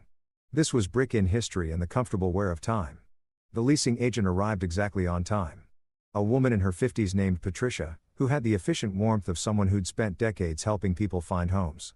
You must be Daniel, she said, shaking my hand. Ready to take a look? The building's entrance was modest. A small lobby with mailboxes and a staircase. No elevator, no door, man. No marble floors or designer lighting. I liked it immediately. We climbed to the 3rd floor. Patricia unlocked the door to Unit 3B and stepped aside to let me enter first. The apartment was exactly as the photos had shown, but better somehow. The hardwood floors caught morning light from the east-facing windows and glowed honey. The exposed brick wall in the living room had character. Not the trendy design kind, but the real kind that came from age and history. Built in 1924, Patricia said, following my gaze. Used to be a textile factory converted to residential in the 80s. These units have a lot of original features. The brick, the floors, the windows, but everything functional has been updated. Plumbing, electrical, heating, and cooling. I walked through the space slowly. The living room was open and bright. The kitchen was small but well designed. Everything within reach, efficient without feeling cramped. The bedroom was at the back, quieter with windows overlooking a courtyard and the balcony. Small like the listing had said, but perfect, just big enough for a chair and a tiny table. I stepped out onto it, felt the morning air, looked down at the street below. I could see myself here, could imagine coffee in the morning, watching the neighborhood wake up. Could imagine reading on this balcony in the evenings, letting the day settle. Could imagine healing here. What do you think? Patricia asked from the doorway. I'll take it, she blinked. Don't you want to see the rest? The bathroom? The closets? Check the water pressure. I'm sure it's fine. When can I move in? Well, there's an application process. Credit check, references, proof of income. I can pay a year in advance. Cash today. Her expression shifted, became more cautious. Mr. Mitchell, I appreciate the enthusiasm, but we still need to go through proper procedures. Background check at minimum. It's policy. Of course, I understand. But if everything checks out, and it will, I'd like to move in as soon as possible. She studied me for a moment. I wondered what she saw. A man too eager? Someone running from something? Or just someone tired of living out of boxes in someone else's space? The apartment is available immediately, she said finally. If your application is approved, you could move in this weekend. Perfect. We went back to her office. I filled out paperwork, provided references. Tom, our business lawyer, even my old college roommate, who I hadn't talked to in years, but who'd probably vouch for me anyway. Gave her bank statements showing I could afford 50 years of rent if necessary. She processed everything with professional efficiency. Asked the standard questions about pets and smoking and noise complaints. Looked increasingly convinced that I was legitimate despite my eagerness. One question, she said, reviewing my application. You listed your current address as temporary. Are you in between places? Recently separated, living with a friend while I sort things out. Ah. Her expression softened. That explains it. You need your own space to process everything. Exactly. Well, barring any surprises in the background check, and I don't anticipate any, you should hear from me by tomorrow afternoon. If approved, we can schedule a move-in date. I left her office feeling lighter than I had in weeks. The apartment wasn't just a place to sleep. It was a declaration, a line drawn between the life I'd had and the life I was building. My phone rang as I walked back to Tom's place. Sarah's lawyer. I considered not answering. Let it go to voicemail. Let my own lawyer handle it. But curiosity won. This is Daniel. Mr. Mitchell, this is Jennifer Hartley representing Sarah Mitchell. I wanted to reach out directly before we proceed with formal motions. We have lawyers for a reason. This conversation should go through them. I understand, but sometimes direct communication can resolve issues more efficiently than courtroom battles. My client is willing to negotiate. The settlement was the negotiation. She signed it. Under circumstances my client felt were coercive. She was stranded in a foreign country, exhausted from travel, under significant emotional distress. She was offered a choice. Sign or find other accommodations. That's not coercion. That's consequences. Mr. Mitchell, I'm trying to find middle ground here. My client acknowledges that emotions ran high. She's willing to return the funds as agreed, but she's asking for flexibility on the timeline, 90 days instead of 30, and she'd like the language about business assets removed. She doesn't want to claim anything from your company sale, just needs more time to gather the funds. I stopped walking, stood on the sidewalk while people flowed around me. Sarah was backing down, not completely but significantly, was trying to save face while accepting defeat. The smart move was to take the deal, extend the timeline, remove the redundant language about business assets. I'd already protected those through other means anyway. Get my money back and end this. But something in me resisted, not logic, something deeper. The part that remembered standing in the cabin abandoned and in pain. The part that remembered Sarah laughing as she drove away. 30 days, I said. As agreed, and all other terms remain unchanged. She signed the agreement willingly. If she has trouble gathering funds, she can sell possessions, jewelry, her car, the expensive clothes she bought with it for savings. Mr. Mitchell, those are my terms. She wants to renegotiate. She can start by acknowledging what she did. Not just returning stolen money as a negotiating tactic. Actually admitting she was wrong. Actually apologizing. That's not a reasonable request for a legal settlement. Then I guess we'll see each other in court. I hung up immediately. Wondered if I just made a terrible mistake. Let ego override sense. Chosen pride over pragmatism. My phone rang again. Tom, I just got a call from Sarah's lawyer. He said, they're trying to renegotiate. Did they contact you? Just hung up with her. And I said, no. Silence on the other end. Then want to tell me why? Because it's not about the money anymore. It's about her admitting what she did. Taking responsibility. Daniel, I know. I know it's emotional instead of rational. I know I should take the deal and move on, but I can't. Not yet. Not until she acknowledges that what she did was wrong. More silence. Then Tom sighed. Okay, I get it. But you need to be prepared for this to drag on. Months, maybe. More legal fees, more stress, more energy spent on someone who doesn't deserve it. I know. And you need to ask yourself if it's worth it. If making Sarah admit she was wrong is worth delaying your own healing. I don't know if it's worth it, but I know I can't let this go. Not yet. After we hung up, I kept walking past Tom's building, past the coffee shop where I'd met Rachel, past the bus stop where we'd said goodbye. Walking without destination, just moving because moving felt better than standing still. My phone buzzed. Text from Rachel. How'd the apartment viewing go? Good. Really good. I think I found a place. That's great. When can you move in? This weekend if the application is approved, which it should be. Exciting new beginning. Yeah. Feels weird though. Like I'm starting over at 35. Starting over at any age is brave. Most people just keep living in situations that hurt them because change is scary. You're actually doing something about it. Or I'm running away. There's a difference between running away and walking towards something better. Sounds like you're doing the second one. I stopped walking, sat on a bench in a small park I hadn't realized I'd reached. Watched children play on a playground while their parents watched from nearby benches. Normal life. Regular problems. Kids who needed pushing on swings. Parents who were tired but present. No betrayal. No theft. No dramatic confrontations in tropical resorts. Or maybe they had their own versions of that. Maybe every person in this park was carrying something heavy.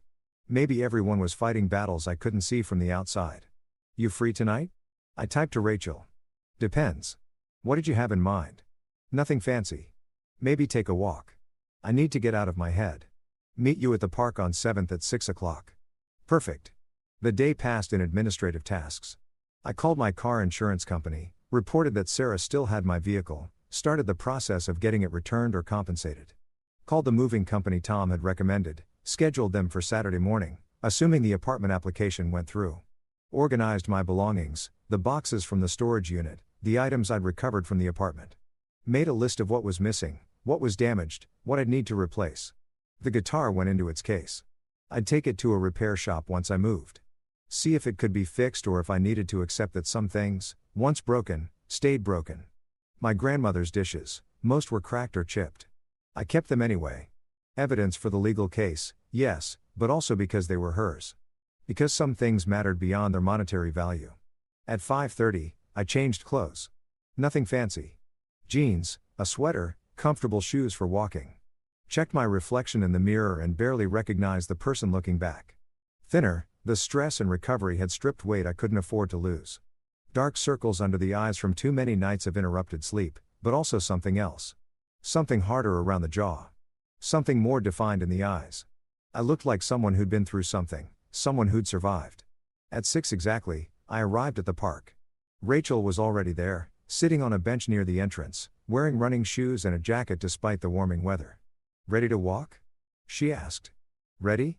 We walked without talking at first, just moving through the park, past the playground, along the path that wound through trees, and around a small pond. The evening was mild, pleasant. Other people were out, joggers, dog walkers, couples holding hands. So Rachel said eventually want to talk about what's bothering you or walk in therapeutic silence. How do you know something's bothering me? You texted me asking to walk. In my experience, people only do that when they need to process something. So talk or silence. Sarah's lawyer called once to renegotiate the settlement, extend the timeline, soften the terms, and you said no.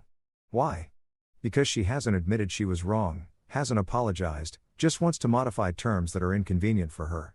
Rachel was quiet for a moment. We passed the pond, watched ducks glide across the surface. Can I be honest? She asked. Always. You're holding on to anger, using it as fuel. It's working, keeping you functional, giving you purpose, but eventually it's going to burn out and leave you empty. You sound like Tom. Tom sounds smart. Look, I get Ed. What Sarah did was terrible. She deserves consequences. But at some point, you have to ask yourself, what are you actually getting from this? Is making her admit guilt worth the energy it's costing you? Maybe not. But letting her off easy feels like betraying myself, like saying what she did was acceptable. There's a middle path between letting her off easy and burning yourself out trying to force an apology. You can enforce consequences without making it your life's mission. We walked another lap around the pond. I thought about what she was saying, knew she was right logically. But logic and emotion were different languages, and emotion was screaming louder. I found an apartment, I said, changing the subject. 3rd floor walk up, hardwood floors, small balcony. Yeah, tell me about it. I described it. The brick wall, the light, the quiet neighborhood, the sense that I could actually live there instead of just existing. Sounds perfect, she said. When do you move in? Saturday, probably if the application is approved. Need help? I'm off Saturday afternoon. Could bring boxes up 3 flights of stairs. Consider it my cardio for the day. You don't have to. I know I don't have to. I want to. Unless you're the kind of person who insists on doing everything alone to prove some kind of point about independence. I might be that kind of person. Well, stop. Let people help you. It doesn't make you weak. We walked until the sun started setting, painting the sky in shades of orange and purple until the park started emptying. Families heading home for dinner. Joggers completing final laps. I should get going, Rachel said. Early shift tomorrow. Thank you for this, for listening. Anytime, she paused. Daniel, one more thing. You're doing better than you think. You've been through hell and you're still standing. That counts for something. She left before I could respond. I watched her go, then sat on a bench as the light faded, thinking about everything she'd said. Maybe she was right. Maybe I was holding on to anger because it felt safer than grief. Easier to be furious than heartbroken. But eventually, I'd have to let it go. Eventually, I'd have to choose between revenge and recovery. Not tonight, but soon. The apartment application was approved on Thursday. I moved in on Saturday morning with Tom's help, Rachel's help, and a moving crew that seemed amused by how few possessions I actually had. 6 boxes of books, 4 boxes of clothes, kitchen items, the broken guitar, my father's skillet carefully wrapped and carried by hand, a life compressed into 10 boxes, and a few pieces of furniture. Tom had insisted on buying me a bed, a couch, a small dining table. You can't eat standing over the sink like a college student, he'd said. You're a millionaire now. Act like it. By noon, everything was in place. The movers left. Tom ran out to get pizza. Rachel was arranging books on the shelf I'd assembled that morning, organizing them by some system I didn't understand, but looked intentional. I stood in the middle of my new living room, looking at the space that was mine. Only mine. No shared history, no ghosts of arguments, no memories of a marriage slowly dying, just empty space waiting to be filled with whatever came next. It's a good space, Rachel said, stepping back to admire her organizational work. Feels like you. Quiet, but not empty. Substantial. I don't know if I have a feels like me anymore. Feels like I'm still figuring out who that is. That's okay. Most people never figure it out. At least you are asking the question. Tom returned with 3 pizza boxes. Too much food for 3 people. But that was Tom's way. Go big or don't bother. We ate sitting on the floor because I didn't have proper furniture yet. Passing around paper plates and napkins, talking about nothing important. It felt normal. Startlingly, unexpectedly normal, like maybe I was capable of having normal moments again. Simple pleasures that weren't complicated by betrayal or legal warfare or the grinding machinery of divorce. So, what's next? Tom asked, finishing his 3rd slice. You've got a place. Got money in the bank. Got friends who tolerate you. What's the plan? Honestly, I don't know. Thought I'd figured out my life, career, marriage, trajectory. Turns out I hadn't figured out anything. None of us have.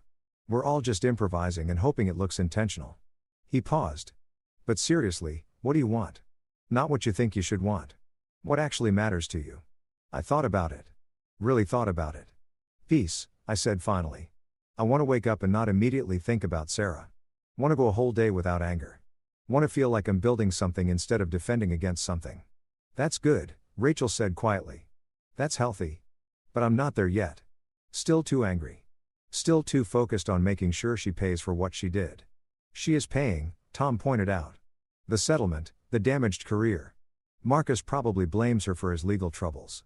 She lost a lot, Daniel. Maybe not everything you wanted her to lose, but enough. Is it enough, though? She hasn't admitted she was wrong. Hasn't apologized? Just keeps fighting? Keeps trying to negotiate? Keeps acting like she's the victim. Rachel set down her pizza. Can I tell you something from experience? Waiting for someone to admit they wronged you is like waiting for a train that's not coming. They have too much invested in their own narrative. Admitting guilt would mean acknowledging they're not who they think they are. Most people can't handle that level of self-awareness. So, I just accept that she'll never take responsibility. You accept that her taking responsibility has nothing to do with your healing. You got justice through the legal system. You protected yourself financially. You enforced consequences. Whether she admits fault or apologizes, that's about her conscience, not your recovery. I knew she was right. Had known it for a while, actually. But hearing it out loud in this new space that wasn't contaminated by my history with Sarah made it feel more true. How do I let it go? I asked. You decide that moving forward matters more than looking back. That building a new life is more important than punishing the old one. Tom's phone buzzed. He glanced at it and his expression changed. Got serious. Daniel, you need to see this. He handed me his phone. Email from my lawyer. Subject line settlement update. I opened it. Daniel, Sarah's attorney, contacted me this afternoon with a new proposal. Sarah is willing to pay the full $48,000 within the 30-day timeline as agreed. Additionally, she's offering to sign a statement acknowledging that she took the funds without your consent and that her actions were wrong. She's also agreeing to cover all your legal fees related to the divorce proceedings. This is a significant concession. I recommend accepting. While we could continue fighting, this gives you everything the settlement originally demanded, plus the acknowledgement you wanted. Advise on how you'd like to proceed. I read it twice, then handed the phone back to Tom. She's surrendering, I said. Looks like it. Question is, are you ready to accept surrender?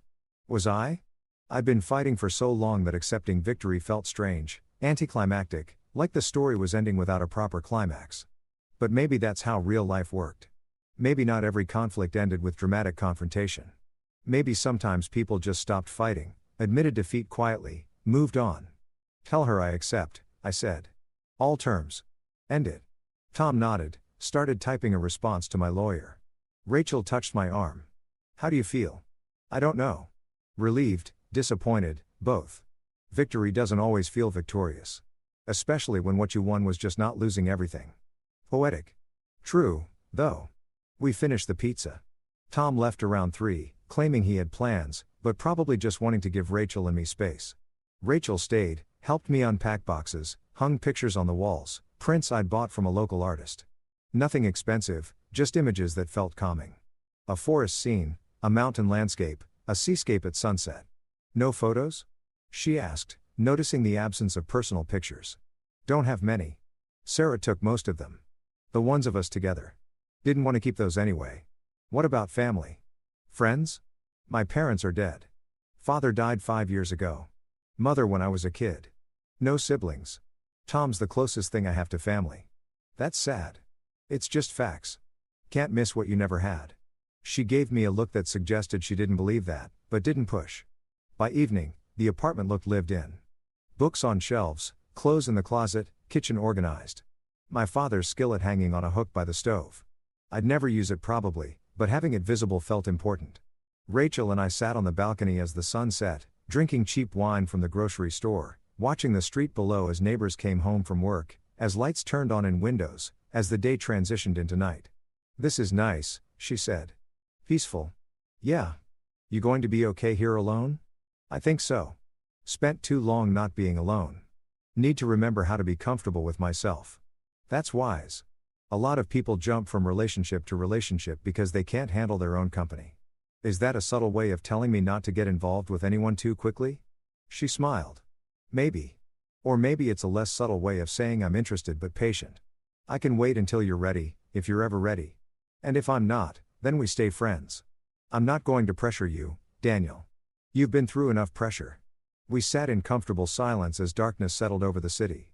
I thought about everything that had happened since that morning in the cabin. The abandonment, the theft, the fight back, the slow, grinding process of enforcing consequences and protecting myself. I'd won in every way that mattered. I'd won. Sarah would pay back the money, would acknowledge her wrongdoing, would cover my legal fees, would face the consequences of her choices, damaged career, failed relationship with Marcus, the knowledge that she'd gambled everything on a fantasy and lost.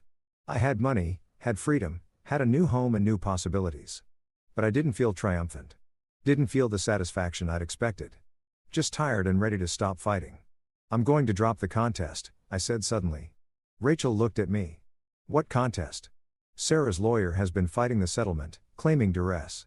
My lawyer wants to drag it through court, make an example, but I'm going to tell her to accept Sarah's offer, take the acknowledgement and the money, and end it. Why the change of heart? Because I'm tired. Because you're right. Holding on to anger isn't sustainable. Because I want to wake up tomorrow and think about something other than how much I hate my ex-wife. That's growth.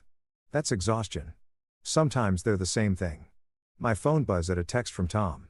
Lawyer confirmed. Sarah's signing the addendum tomorrow. You'll have the money by end of next week. Congratulations, you survived. I showed Rachel the message. How does it feel? She asked.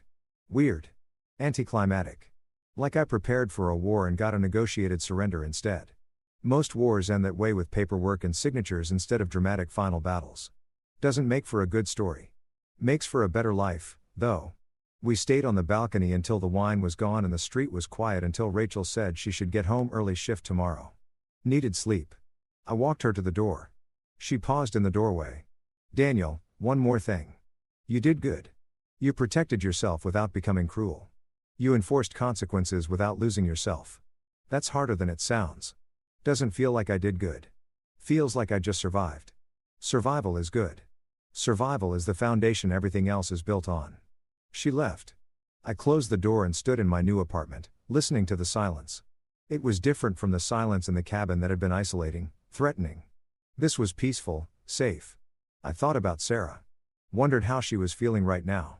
If she regretted what she'd done, if she understood the magnitude of what she'd lost.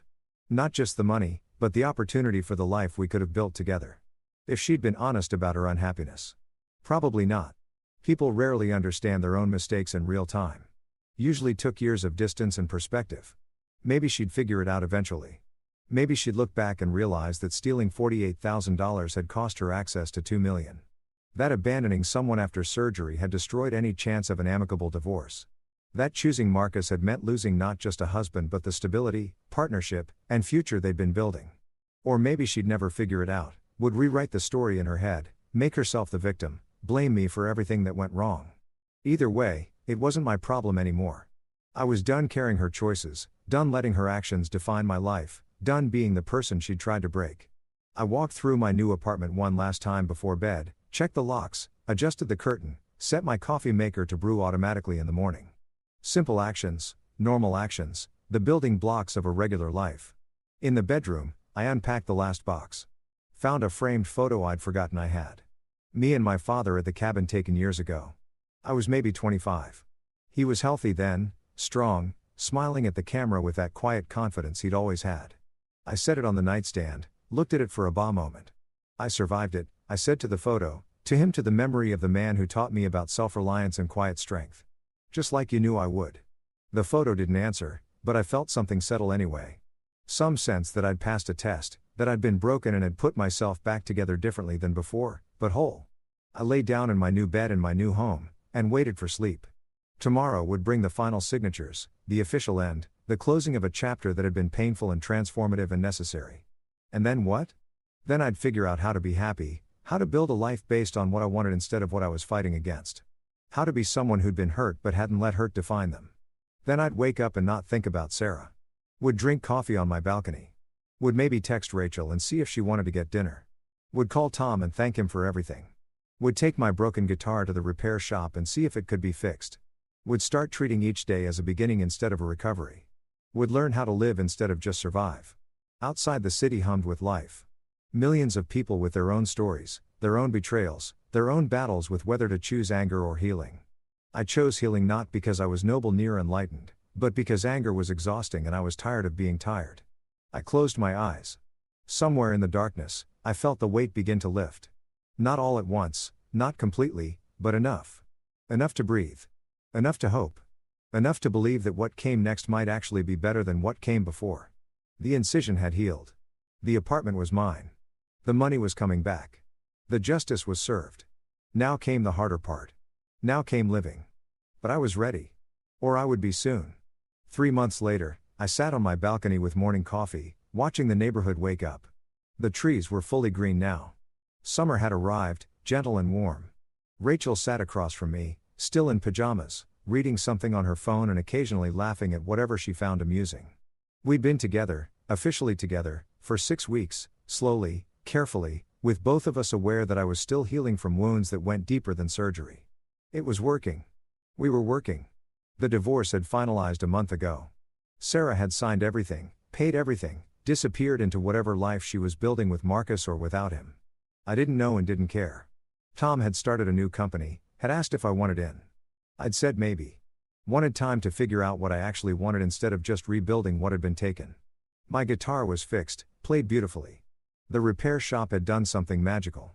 Made it sound even better than before. Sometimes things broken and repaired were stronger than things that had never been tested. What are you thinking about? Rachel asked, looking up from her phone. How strange it is that the worst thing that ever happened to me led to this, to you, to this moment. Life's weird that way. Sometimes you have to lose everything to figure out what actually matters. What matters this? She gestured at the balcony. The coffee, the quiet morning, simple things, peace, people who don't lie to you. That's a low bar. It's the important bar. My phone buzzed. Email from my lawyer. Final confirmation that all divorce proceedings were complete. All financial obligations satisfied, all legal ties severed. I deleted it without responding. That chapter was over. This one was just beginning. And for the first time in years, I was genuinely curious about what came next. Not afraid, not braced for betrayal.